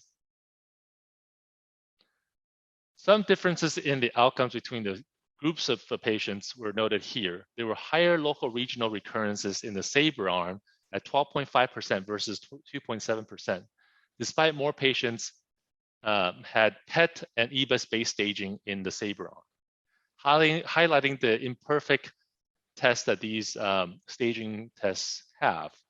The recurrences in the SABR arm were seemingly and effectively salvaged by other treatment modalities such as chemoradiotherapy, surgery, or further SBRT without compromising overall survival. In the surgical comparison cohort, 10% of the patient had nodal upstaging, which were treated by either adjuvant chemotherapy, radiotherapy, or both. This could account for the lower relatively regional recurrence rates in the surgery arm. Overall, surgery had about a 1 in 6 chance of finding occult nodal disease, with 1 in 9 of these patients to receive adjuvant chemotherapy. Given that about 5% of the patients benefit from adjuvant chemotherapy, this potential marginal benefit should be weighed against surgical morbidity and operative mortality risks. Moving on to the next study, the Pacific 5-year update. The Pacific study is a landmark study of consolidative durvalumab after chemoradiotherapy for unresectable stage 3 non-small cell lung cancers. Patients with stage 3 non-small cell lung cancer who did not progress after chemoradiotherapy were randomized in a 2-to-1 fashion to consolidation durvalumab versus placebo. In the Pacific 5-year update presented at ASCO 2021, we saw that overall survival and progression-free survival benefit of consolidative durvalumab maintained, confirming the long-term benefits of this treatment approach for unresectable stage 3 non-small cell lung cancer.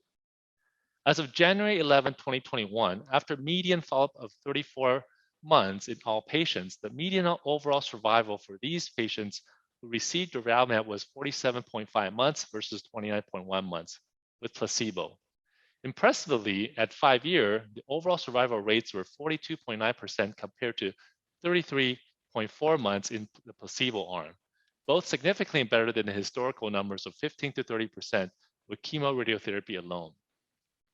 Similarly, the median progression-free survival remains significantly improved with durvalumab at 16.9 months versus 5.6 months, with a 5-year PFS of 33% versus 19%.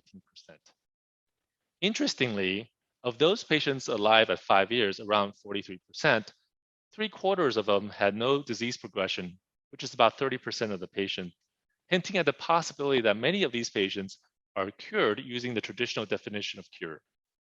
Longer follow-up will be needed to determine what percentage of these patients are truly cured with this curative intent treatment paradigm. These were the pre-specified subgroup analyses at 5 years, which continues to show similar trend as prior updates of the Pacific study. In particular, we continue to question the benefit of consolidative durvalumab in patients with targetable gene alterations, in particular for patients with EGFR mutation. Although it is important to remember that only a subset of these patients do we know their EGFR status in Pacific. Similarly, as PD-L1 status was not required, up to 37% of patients had unknown PD-L1 status. PD-L1 expression level cutoffs of 1% was part of an unplanned post hoc analysis requested by the EMA and suggested that these patients without PD-L1 expression may not derive much benefit using consolidated durvalumab. In the Pacific real-world experience, Pacific-R, these results are validated in the real-world setting of over 1,100 patients.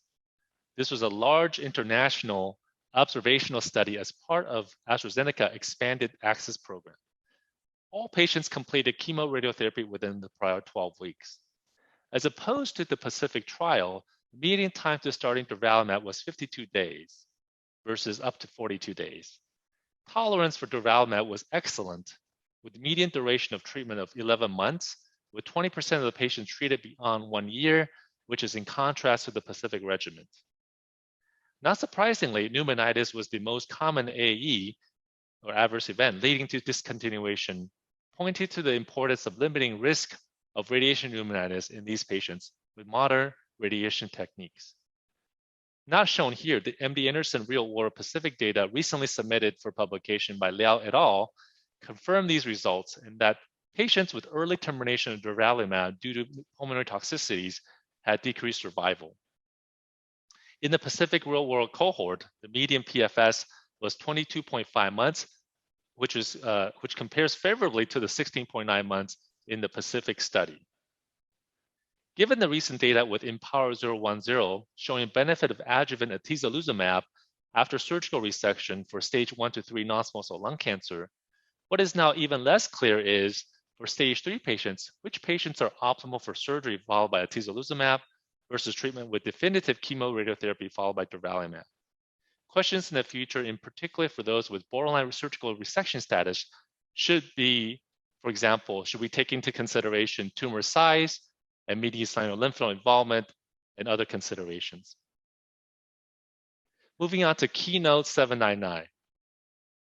Keynote 799 was a phase 2 single-arm study with the addition of pembrolizumab with platinum-based chemoradiotherapy in locally advanced stage 3 non-small cell lung cancer. The rationale and background for this study is that about 22 to 30% of patients with unresectable stage 3 non-small cell lung cancer who began concurrent chemoradiotherapy have disease progression or toxicity that precludes them from completing this treatment, and thus technically they are not eligible for consolidated durvalumab per Pacific regimen. This study addressed the question of, 1, is adding pembrolizumab to concurrent chemoradiotherapy safe, and will this strategy derive more benefit to more patients, or will a subset of patients who are able to tolerate this regimen benefit the most? 301 patients were screened, and 216 patients ultimately enrolled. Patients were stratified based on 2 cohorts. Cohort A had squamous cell and non-squamous cell histology versus cohort B were all patients that had non-squamous cell histology based on different chemotherapy regimen for each of the histologies. Overall, 45 patients in cohort A completed treatment and 32 patients in cohort B completed this treatment, with reasons for non-completion listed in the slide. Patients received a cycle platinum doublet with pembrolizumab followed by concurrent chemoradiotherapy and 2 more cycles of pembrolizumab during radiotherapy and 1 year of consolidated pembrolizumab. Primary endpoints were objective response rate, grade 3 or higher pneumonitis, with key secondary endpoints of overall survival, progression-free survival, and safety profile. This is the table of the objective response rates in all the patients. Overall, the objective response rate was about 72 to 79%. Though it's important to note that after concurrent chemoradiotherapy, one would expect a majority of these patients to have a favorable response. Few patients had complete response, and similarly, few patients had progressive disease. Duration of response was not reached, with 75.6 to 79.7% of the patients having a response longer than 12 months. Here are the Kaplan-Meier graphs for cohort A and B demonstrating the high percentage of patients with objective response over the duration of the study. In conclusion, the objective response rate overall was over 70%. However, as there is no comparison arm in this study, it is difficult to know which patients would have had achieved the same response rate with just receiving concurrent chemoradiotherapy. Historically, this appears to be better than those numbers. In addition, less than 10% of the patients in the two cohorts experienced grade 3 or higher pneumonitis. This study thus demonstrated the safety of pembrolizumab with concurrent chemoradiotherapy and that it is an effective regimen. Other ongoing studies comparing the two treatment strategies of consolidation immunotherapy alone versus concurrent immunotherapy with concurrent chemoradiotherapy followed by consolidative immunotherapy will help us understand for which patients is one or the other strategy most beneficial, balancing treatment efficacy endpoints such as overall survival and progression-free survival with potential for added toxicity. The next study I will cover is the LongArt postoperative radiotherapy for pathological N2 disease. LongArt is an international open-labeled phase 3 study in the patients with completely resected N2 non-small cell lung cancer with either preoperative or postoperative chemotherapy. Patients were randomized to port or no port. Port was given to involve nodal stations plus one station above and below. The primary endpoints was disease-free survival with overall survival and other disease-specific endpoints as secondary endpoints. This study was also recently published in the Lancet Oncology. 501 patients were randomized in a 1-to-1 fashion to 54 gray of conformal postoperative radiotherapy versus no radiotherapy.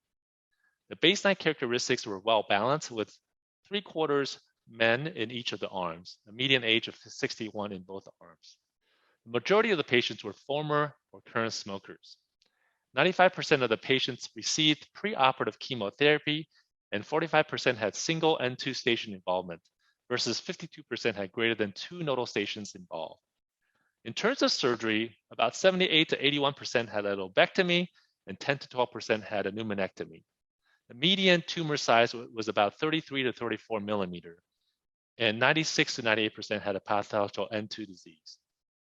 Given the era and duration of enrollment, almost 90% of port was delivered using an older 3D conformal radiotherapy technique, and only 11% the treatments were delivered with IMRT. Given the field irradiated and technique, relatively doses to normal tissue were higher than expected with currently accepted modern field technique. B20 was approximately 23%, the mean lung dose was 12.7 gray, and mean hard dose was 13.4 gray, with a hard V35 of 15%. Overall, port reduced disease-free survival events. However, it was not statistically significant. Mediastinal relapse was reduced from 46% to 25%.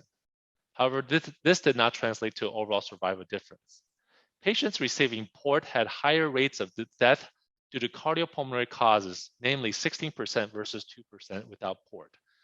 And there was also higher secondary rates of malignancy, 5% versus 1%. The only patients with R0 resection were eligible. Only 28% had documented R0 resection, with 41% of the patient had uncertain resection, and 30% of patients had R1 resection. Based on LongArt, however, routine port should not be offered to non-small cell lung cancer patients with N2 disease. However, I should add, in the modern era and our single institutional experience and others at MD Anderson, comparing older technologies such as, for example, passive scatter proton therapy versus intensity modulated proton therapy, heart and lung doses were reduced with IMPT. IMPT had lower rates of grade 3 and pulmonary and cardiac toxicity, 2% and 0% respectively. There was also a trend towards higher median survival in IMPT patients versus passive scatter proton patients, 36 months versus 23.9 months. This is just to highlight that technology could make an impact on which patients could benefit from port by reducing secondary risk of morbidity and mortality due to the treatment itself. In addition, with the evolving use of benefit of neoadjuvant and adjuvant chemoimmunotherapy, as well as neoadjuvant and adjuvant targeted therapy, it is unclear if there would be a subset of patients where local regional control would be more clinically important. And thus perhaps there could be a subset of these patients defined, for example, patients with extracapsular extension, specific tumor mutation characteristics, or predictive response to immunotherapies, circulating tumor DNA levels of a certain amount, where port may be beneficial. For example, is there a role for limited port to treat involved nodal stations with modern radiotherapy technique to reduce mediastinal recurrence without increasing treatment-related morbidity and mortality? Alternatively, one could foresee that with omission of port going forward, patients who have isolated local regional thoracic and mediastinal recurrences could be potentially salvaged with radiotherapy. Last study I'd like to highlight is the CURB for oligoprogressive non-small cell lung cancer study. This is a single institution, single arm phase 2 study presented at ASTRO 2021 annual meeting as a late breaking abstract. The consolidated use of radiotherapy to block oligoprogression, interim analysis of the first randomized study of stereotactic body radiotherapy in patients with oligoprogressive metastatic cancer of the lung and breast.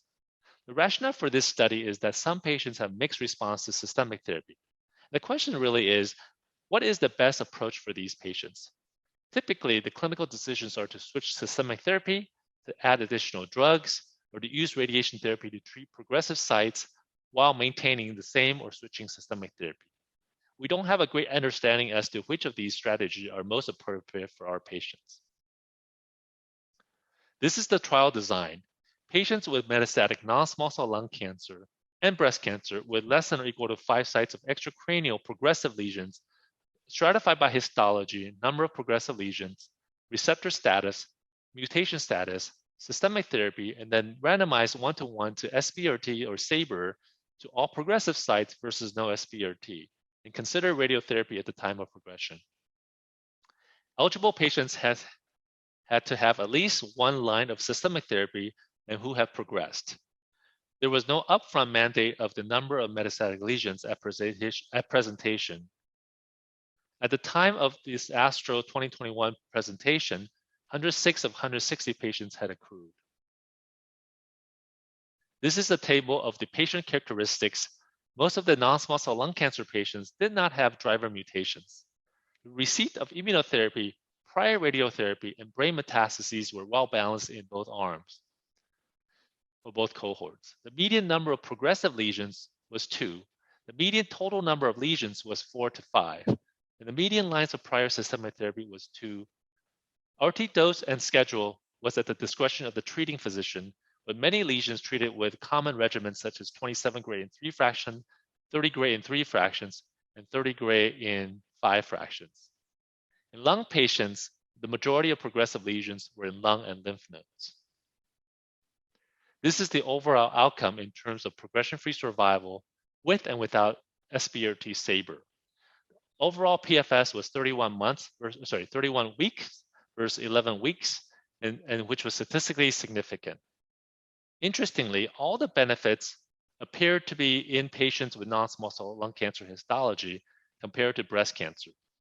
The median PFS in non-small cell lung cancer with or without SABR or SBRT was 44 weeks versus 9 weeks, and 18 weeks versus 19 weeks for breast cancer patients. On multivariate analyses, SBRT to oligoprogressive lesions was the only variable significant for PFS, with more lines of systemic therapy trending to a reduction in benefit, perhaps hinting at the potential need to intervene with local therapy earlier with oligoprogressive disease to make a meaningful clinical difference. Overall, there were no safety signals in the SBRT cohort, and the lung cancer patient had a less likelihood of developing new lesions after SBRT compared to breast cancer patients. The authors thus concluded that SBRT to oligoprogressive lesions appeared to only benefit lung primary patients, and that safety profile was acceptable using this strategy. Circulating tumor DNA may help to differentiate which patients benefit and elucidate the reasons for the disparate outcome based on tumor histology. Thus, my take-home message is as thus follows. The long-term STARS study, the revised STARS, demonstrated that SABR is non-inferior to VATS lobectomy and mediastinal lymph node dissection. Pacific 5-year update in the Pacific real-world experience confirmed the long-term benefits of this treatment approach for unresectable stage 3 non-small cell lung cancer with unprecedented 5-year overall survival of 42.9%. Keynote 799 demonstrated the safety of concurrent and consolidative PD-1 inhibition with CRT. The relative benefit to sequential consolidative PD-1 inhibition is yet to be determined. Post-operative radiotherapy does not improve disease-free survival or overall survival in resected N2 non-small cell lung cancer with chemotherapy, but it did reduce mediastinal disease recurrences.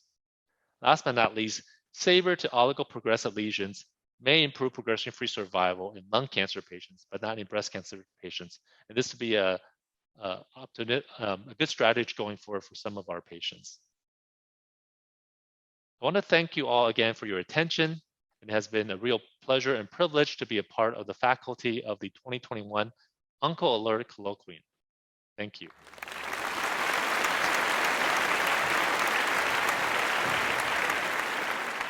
I want to thank the organizers for inviting us to speak today. My name is Jill Feldman. And I'm Ivy Elkins, and we are going to talk to you today about the clinical trial life cycle. Is it truly patient-centered? Huge strides have been made in lung cancer research over the past 5 years. This has led to a remarkable growth in the number and variety of FDA-approved therapeutic options for the lung cancer community.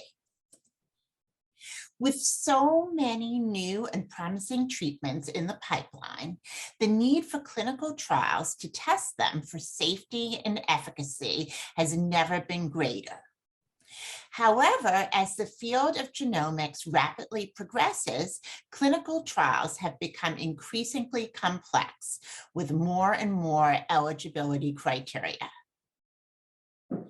Unfortunately, these criteria have led to trials becoming more and more homogeneous, resulting in data that often can't be generalized and doesn't truly reflect the real-world community. Are we suffering from the fit-in syndrome?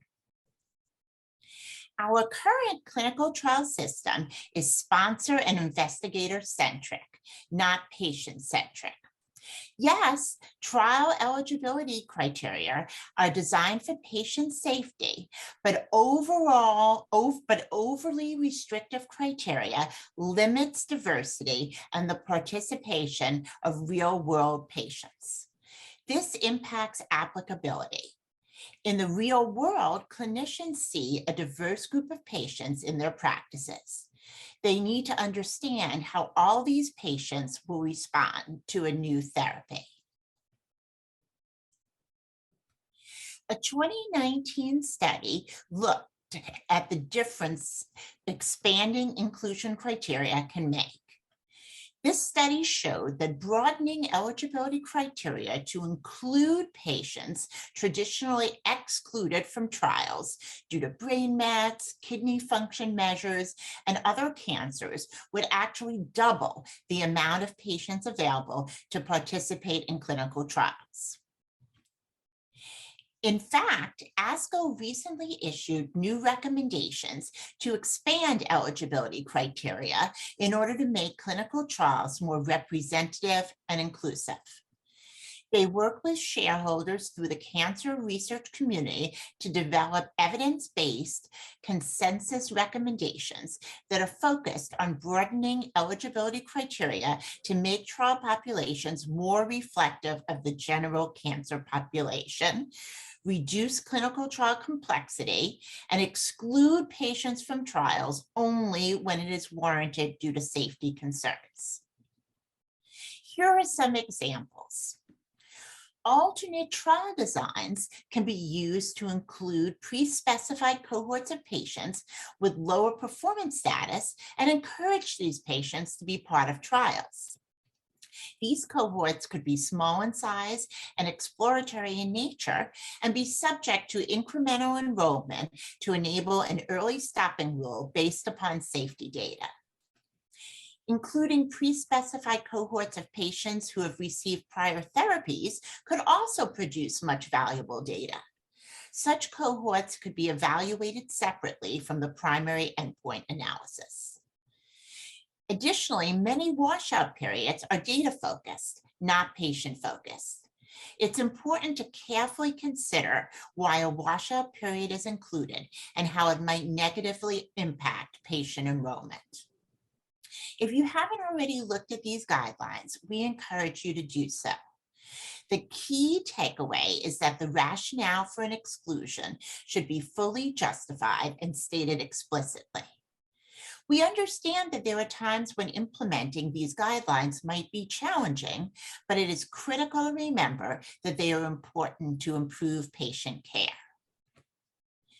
But modernizing criteria alone won't be enough. The burden of clinical trials on patients and families is completely underestimated. Longevity performed a study in which they interviewed patients who have participated in clinical trials and asked about the burden of qualifying, onboarding, participating, and ending or transitioning to other care. The burden experience fell into 4 main categories: physical, mental and emotional, financial, and logistical. As you can see, there are high levels of burden in every single category throughout the entire journey. Please note that the exclamation points are all areas that you have the control to improve. There are multiple and important stakeholders in both the drug development lifestyle and the patient journey.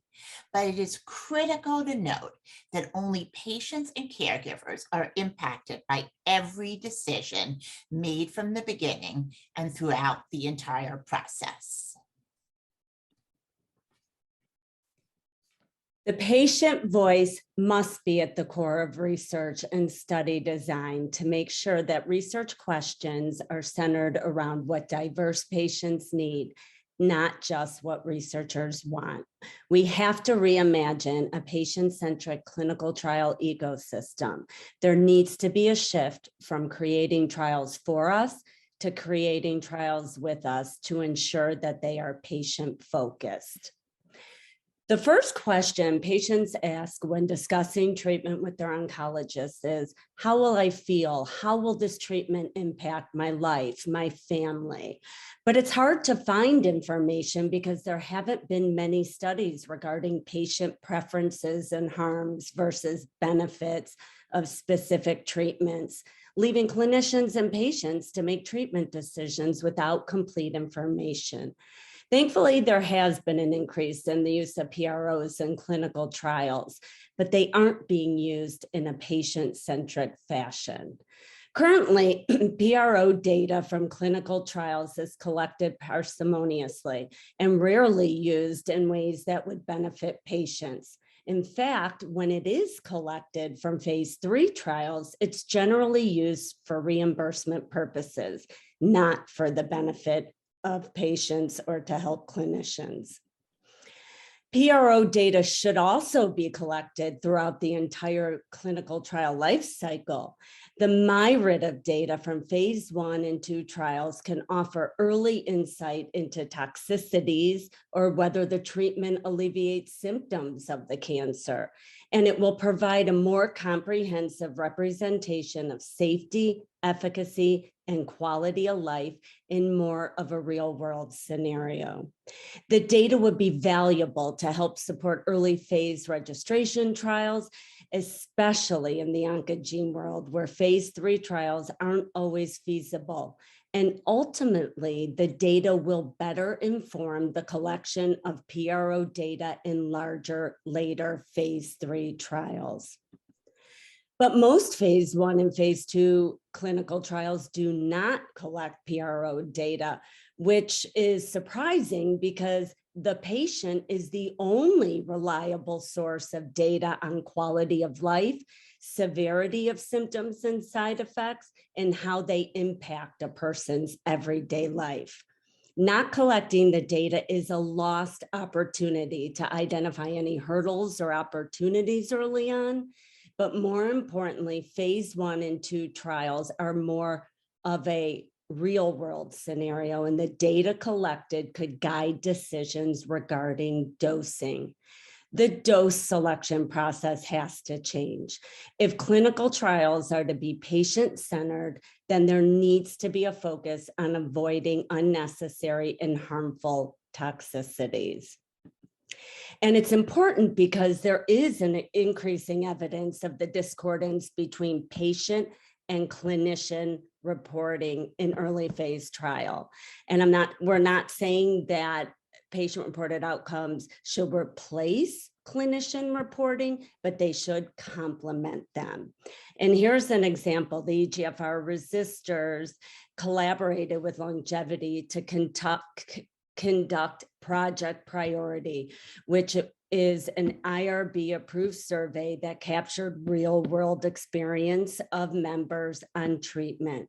And this slide compares side effects of osimertinib between the members of the EGFR resistors and the people in the FLORA trial. As you can see by looking at it, looking at the fatigue, the side effects in the real world are significantly more severe and more widely experienced. And it's not surprising because nowhere in the real world are patients handpicked, closely monitored, or so well cared for as they are in controlled trials. So for a clinical trial to truly be patient-centered, patient-reported outcomes are critical, and patient-reported outcomes must be patient-important outcomes. You all are the experts in the science, but we also have our PhD, person with history of disease, and we are the experts in the lived experience. And you have to understand that that lived experience, that our journeys are complicated, and clinical trials are just a snapshot of the experience. One thing that we patients all have in common is the shared goal of surviving and thriving. Otherwise, we all come from different backgrounds, cultures, beliefs, and family, financial, medical, logistical, and many other concerns. You can't help a person if you don't understand them or know what they need, what their community needs. The context in which people live must be considered throughout the entire drug development and clinical trial process. We implore you all to change your mindset when thinking about trials. Instead of asking why patients are reluctant to participate in trials, ask, why aren't we changing the way we develop trials in a patient-centered way that would allow more patients to participate? Thank you.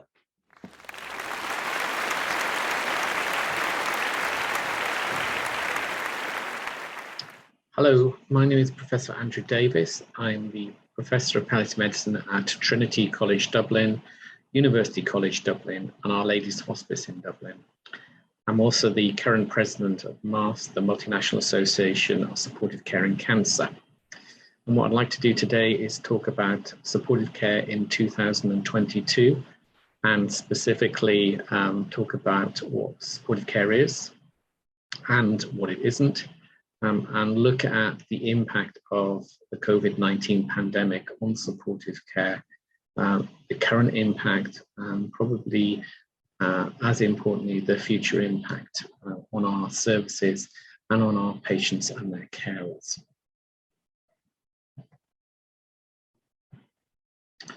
So to start off with, what is supportive care? Well, the Inuit people have allegedly 50 words for snow, and probably there are just as many definitions or interpretations of the word supportive care, or the term supportive care, out there in clinical practice and in the literature. A paper published some time ago now looked at definitions of supportive care. And what they found was that there were 13 different definitions for supportive care, or best supportive care. And they varied hugely in terms of the scope of practice, from symptom management, patients receiving anti-cancer treatment, all the way through to cancer survivorship. Now, I'm the president of the Multinational Association of Supportive Care in Cancer, so not surprisingly, I'm going to show you our definition of supportive care. I think this is one that's fairly well established, is often quoted, but as I said, in clinical practice certainly, and also in the literature, sometimes people use the word supportive care to describe something different or an aspect of this definition. So I think there are a few things that are really important about this definition. So one is that it covers the whole disease trajectory of cancer patients, from diagnosis through to survivorship, ideally, but for many of our patients, unfortunately, they will progress and will succumb, die from their cancer. And I think what's particularly important for me is that it looks at managing the problems associated not just with the cancer, but also with the cancer treatment. I'll come back to this point a little bit later in my talk. Now, certainly over the last few years, the term supportive care has been adopted by many palliative care services. And I think one of the reasons for this is highlighted by the next sort of series of papers I'm going to talk about. So this is a study from the MD Anderson in Texas. The MD Anderson is a large cancer center, and their palliative care team asked the oncologists about referrals to the team and whether, if they changed their name from palliative care to supportive care, would that affect the referral patterns, and in particular, would it increase referrals to the team? And what the oncologists said was that it would make it easier because of the negative connotations around the term palliative care. So the MD Anderson palliative care team did change their name and then looked at what happened to referral patterns. And unsurprisingly, really, they had an increase in referrals. And those referrals included patients much earlier on in their disease trajectory than previously. So I think on the basis of this, there are many palliative care teams in other parts of the world who've rebranded themselves as either supportive care or supportive and palliative care. But going back to the MASCC definition, I think it's really important to understand that palliative care teams are very used to managing the adverse effects of the cancer, but less so than the anti-cancer treatment. So for instance, in terms of like nausea and vomiting, we're very experienced at managing nausea and vomiting associated with cancer, and particularly advanced cancer. But management of nausea and vomiting in that scenario is very different from the management of nausea and vomiting relating to anti-cancer treatment, particularly chemotherapy. And while it's not beyond our ability to manage such problems, it's not what we are trained to do. It's not what our experience is generally in. And so it will involve a degree of additional training, education to manage those problems. But equally, there are other problems which are beyond our ability. For instance, this. So this is bisphosphonate-related osteonecrosis of the jaw. It's relatively straightforward to diagnose. It's got very classical clinical features. But in terms of management, these patients need to be under an oromaxillofacial surgeon with experience, expertise in managing this condition. So palliative care and supportive care are closely linked, and what I would say as a palliative medicine physician is that, you know, palliative care is a subset of supportive care, and palliative care teams have an important role to play in supportive care. But then so do many other team services, and this is a model that I think is very very apt in trying to explain supportive care. So I think ideally most cancer centers, most cancer units should have, a core supportive care team, which involves people with the expertise, experience of managing, as I said, the side effects of the cancer and the anti-cancer treatment. And that can involve the palliative care team, involve the oncology team, it can involve the acute oncology team, which is a service that is available in many cancer centers, which manages the acute problems associated with anti-cancer treatment. So tend to manage patients being admitted with infections, particularly febrile neutropenia and other oncological emergencies such as malignant spinal cord compression. But then there's a whole range of other specialties that are important to managing these patients, allied healthcare professionals and general physicians, general surgeons, and specialists in both of those disciplines. So there's a core team which will treat the sort of everyday, the common problems, and then be able to call on, if you like, super specialists to manage specific things like the oromaxillofacial surgeons with the osteonecrosis of the jaw.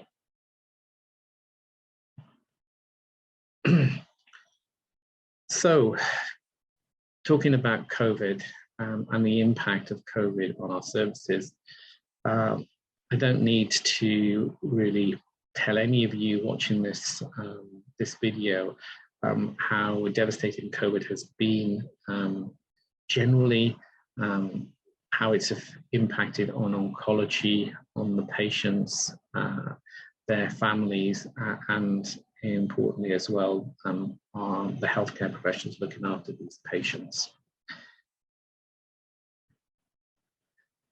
It's difficult enough managing the cancer, but when you've got something else hovering in the background, knowing where to focus your attention, where to focus your efforts can be very difficult.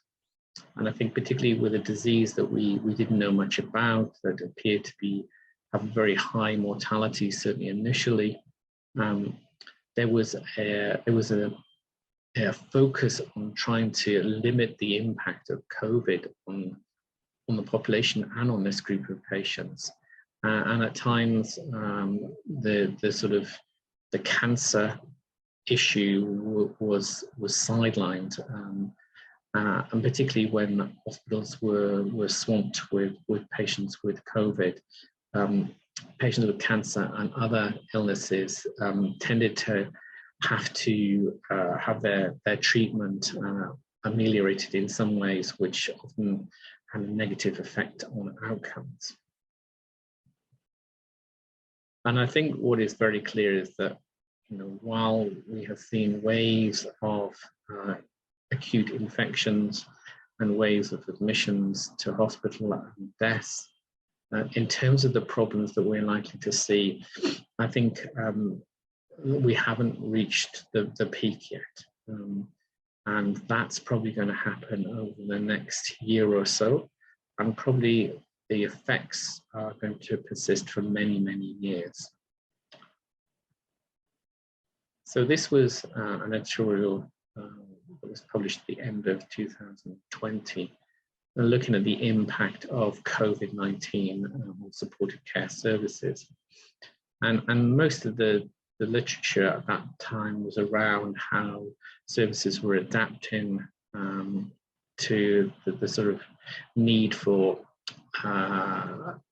infection control, limiting access of patients to healthcare professionals and more importantly, healthcare settings, and the sort of development of digital health, particularly telehealth, to try and manage patients remotely.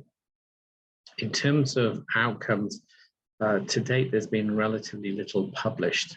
There are papers showing increases in or significant psychological problems in our patients, but actually, if you look at the general population, there's been an increase in psychological problems related to the pandemic per se.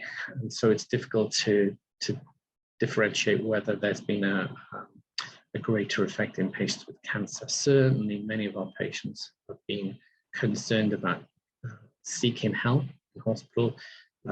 Many of our patients or potential patients have not attended for screening or for follow-up, which undoubtedly will have a negative effect going forward. And in terms of that, we know that there's been a significant amount of patients with delayed diagnosis. And in fact, there are probably many patients out there in the community who have cancer that haven't been diagnosed as a result of not being screened or not just attending their primary care physicians with symptoms that otherwise they would have attended with. There's been delays in treatment and amendments to treatment. And the sort of combination of delayed diagnosis, delayed treatment, and or amended treatment undoubtedly will have an impact on responses. So we're going to see more patients, we have seen more patients present with more advanced disease and therefore less likely to respond in a positive way to interventions. And also, while those patients have been having treatment, that the lack of supportive care has meant that many patients have suffered, with acute morbidity as a result of their treatment that otherwise may have not suffered as much in normal times. So going forward, what we are likely to see is more patients with advanced disease, progressive disease, a reduction in survival. And as a result of the lack of supportive care during their acute treatment, we may well see more patients with chronic, difficult to manage problems. So if you take cancer pain, we know that patients develop chronic pain as a result of poorly controlled acute pain. And there are other examples as well where as a result of unmanaged problems, the problems can get worse and sometimes intractable. So we are likely to see more patients with more advanced disease and with more problems. And so there's likely to need to be an increase in the requirement for supportive care services and specifically palliative care services.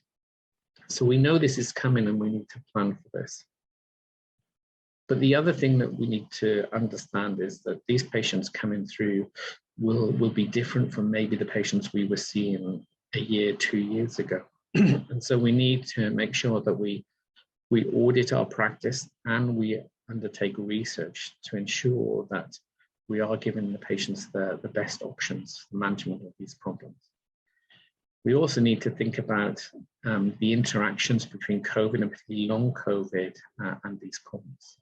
This is a list of symptoms. It's not exclusive. This list is from the CDC in the USA of the sort of symptoms associated with long COVID.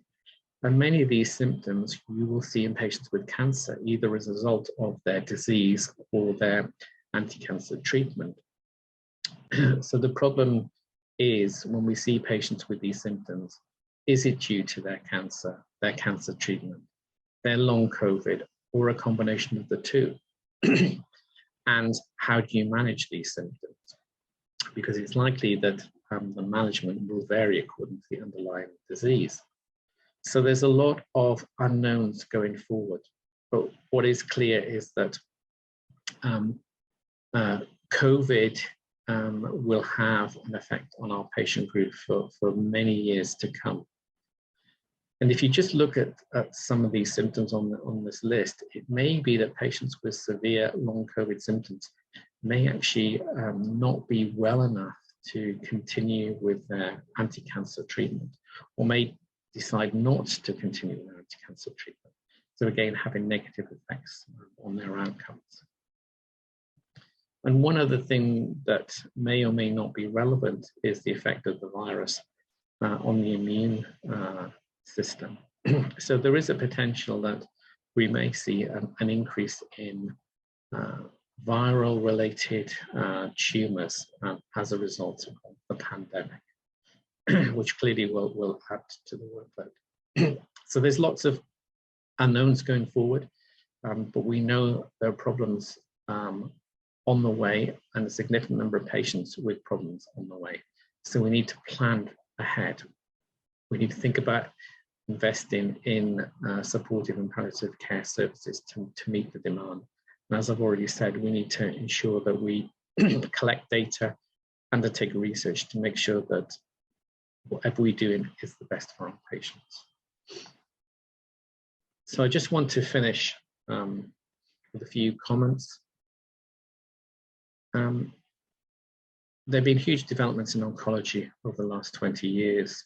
And while more patients are surviving long term, many more patients are living with cancer, and cancer is turning into, in many cases, a chronic illness, which is great for the patients. But for many of these patients, they are continuing to have symptoms, often as a result of their anti-cancer treatment. So patients with, for instance, chemotherapy-induced peripheral neuropathy, or patients with radiation-induced salivary gland hypofunction. So supportive care is as important as it has been, and in some ways more important.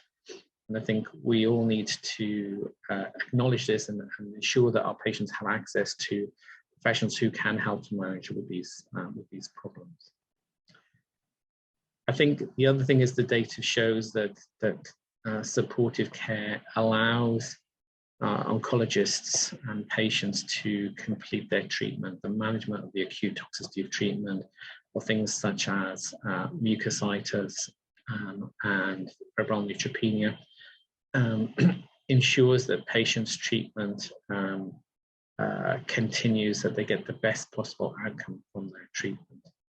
So again, there are good reasons why we should be encouraging and developing adequate supportive care services in all settings that deal with cancer patients. And finally, for those of you who are not members of MASCC or don't know very much about MASCC or supportive care, I'd encourage you to go to the website to see what we do. We're an international organization with members in 70 different countries. We're very multi-professional. We have lots of study groups with various interests and produce lots of educational resources. And I think my colleague, Joanne Bowen, will go into that in a bit more detail in her talk. And finally, I'd like to invite you, if you can, to come to our 2022 annual meeting in Toronto. We hope this will be a hybrid meeting with a face-to-face component, but also a virtual component. It'll be great to meet for the first time in 3 years, and we will talk about many of the things that I've talked about today, about the impact of COVID and how we can provide the best care for this group of patients going forward. So once again, thank you very much for the opportunity to talk at this colloquium, and look forward to seeing the rest of the talks. Thank you very much.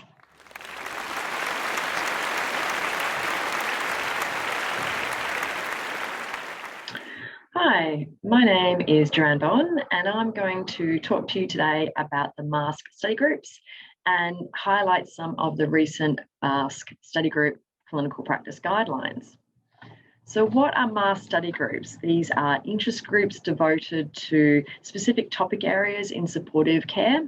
The MASCC study groups include antiemetics, bone and musculoskeletal, education, fatigue, geriatrics, homeostasis, mucositis, neurological complications, neutropenia, infection and myelosuppression, nutrition and cachexia, oncodermatology, oral care, palliative care, pediatrics, psychosocial and survivorship.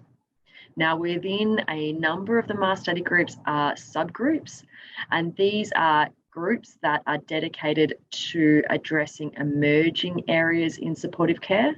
And this includes cancer pain, digital health, exercise oncology, and immuno-oncology.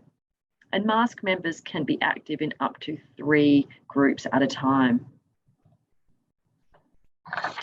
So members of the MASCC study groups conduct a range of activities such as involvement in research projects, surveys, guideline development and other activities, reviewing annual meeting abstract submissions and educational materials, developing proposals for annual meeting workshops and parallel sessions, networking with professionals from around the world who share clinical and research interests, and collaborating with experts in the field, and then publishing the work of this research in the Society Journal, which is called the Journal of Supportive Care in Cancer.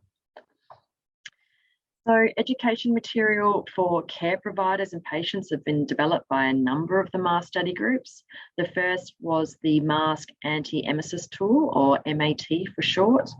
This tool assists patients and oncology professionals in communicating accurately about the prevention and control of nausea and vomiting associated with chemotherapy. And it's available as both a paper tool and an online app. Next is the MOAT, which is the MASCC Oral Agent Teaching Tool. And this helps practitioners in providing comprehensive, standardized instruction and ensures that all key areas of patient assessment and teaching are addressed.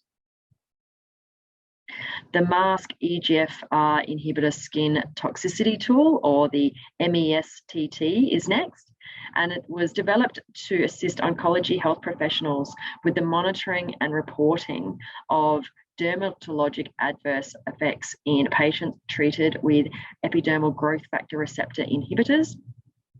And there is also a companion resource for patients to help with caring for skin, hair, and nails while on targeted therapies.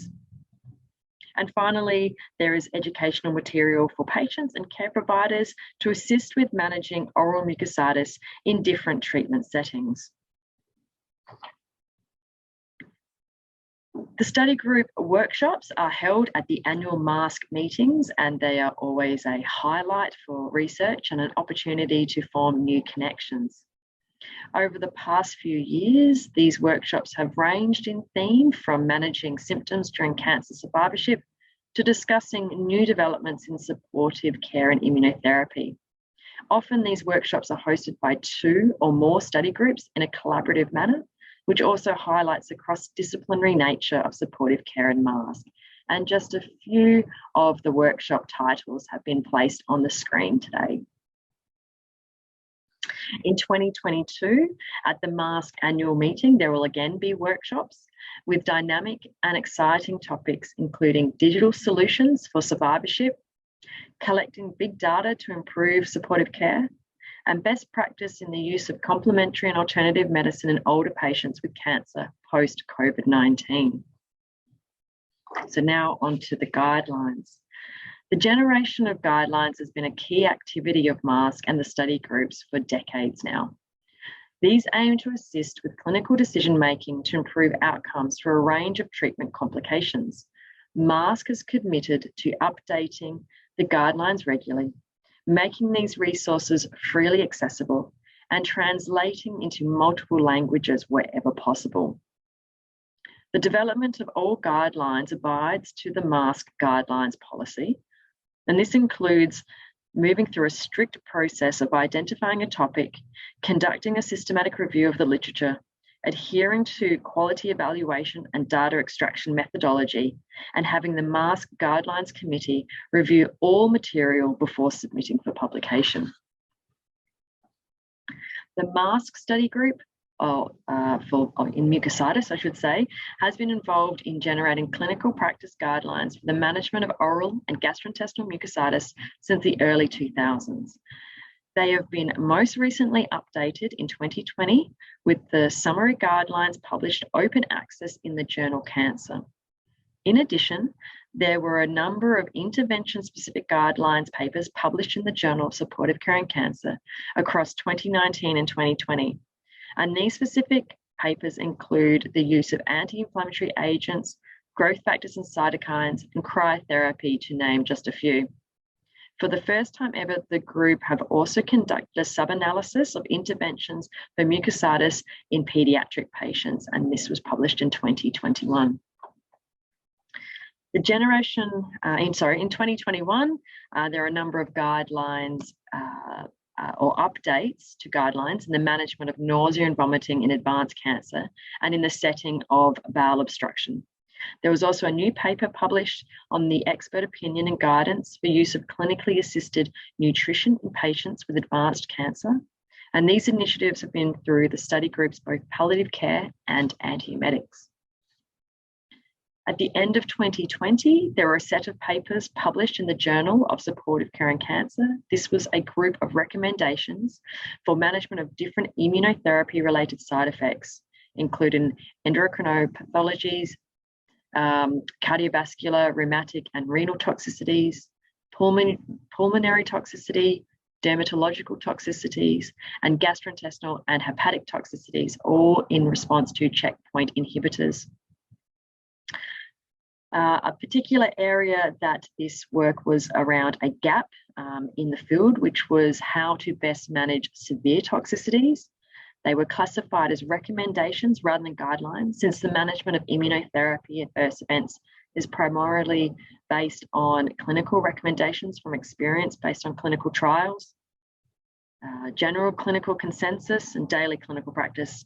So there is no prospective randomized trials to assess whether one treatment strategy is superior to another yet.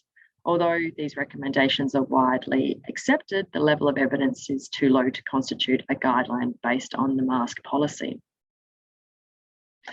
All of MASCC guidelines can be found on the MASCC website, with updates published as soon as they become available, and these are free to download as long as you have a valid email address. To enhance the impact of the MASCC guidelines, MASCC has recently formed a working group to create opportunities to identify new areas requiring practice guidelines, to link with partner organisations, and update methodology used for the generation of clinical practice guidelines. So far, a key outcome of existing collaborations through this model has included shared guidelines published in conjunction with societies, including the International Society of Oral Oncology and the American Society of Clinical Oncology. And these have been in the areas of osteonecrosis of the jaw and xerostomia in response to cancer therapy. Our 2022 annual meeting will return to a live in-person format. It's going to be held in the beautiful city of Toronto, Canada. And after the postponement of the 2020 meeting and our first virtual meeting in 2021, MASCC is very much looking forward to holding an in-person meeting again. As in previous years, there will be 3 days of cutting-edge research, practical workshops, and opportunities to network. The 2022 MASCC annual meeting chair is Professor Alexandra Chan from the University of California. And please check out the program and options for registration at the meeting webpage, which is at the top of this screen. The main themes for the 2022 meeting include supportive care post-COVID-19 best practices, disparities in supportive care solutions needed, big data and predictive analytics in supportive care, patient empowerment and self-management enhancement, and burnout in oncology. Thank you very much, and please go to the MASCC website to find more information on many other areas of activity of the Society.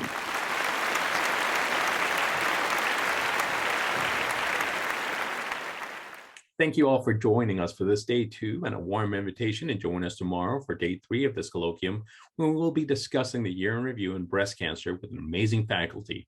Reminding you that this colloquium video is now available at our YouTube channel and will be available on demand from now on. These will also be available next week through our partners at European School of Oncology and eCancer at their websites. From all of us at OncoAlert, thank you once again for joining us, and looking forward to seeing you all tomorrow.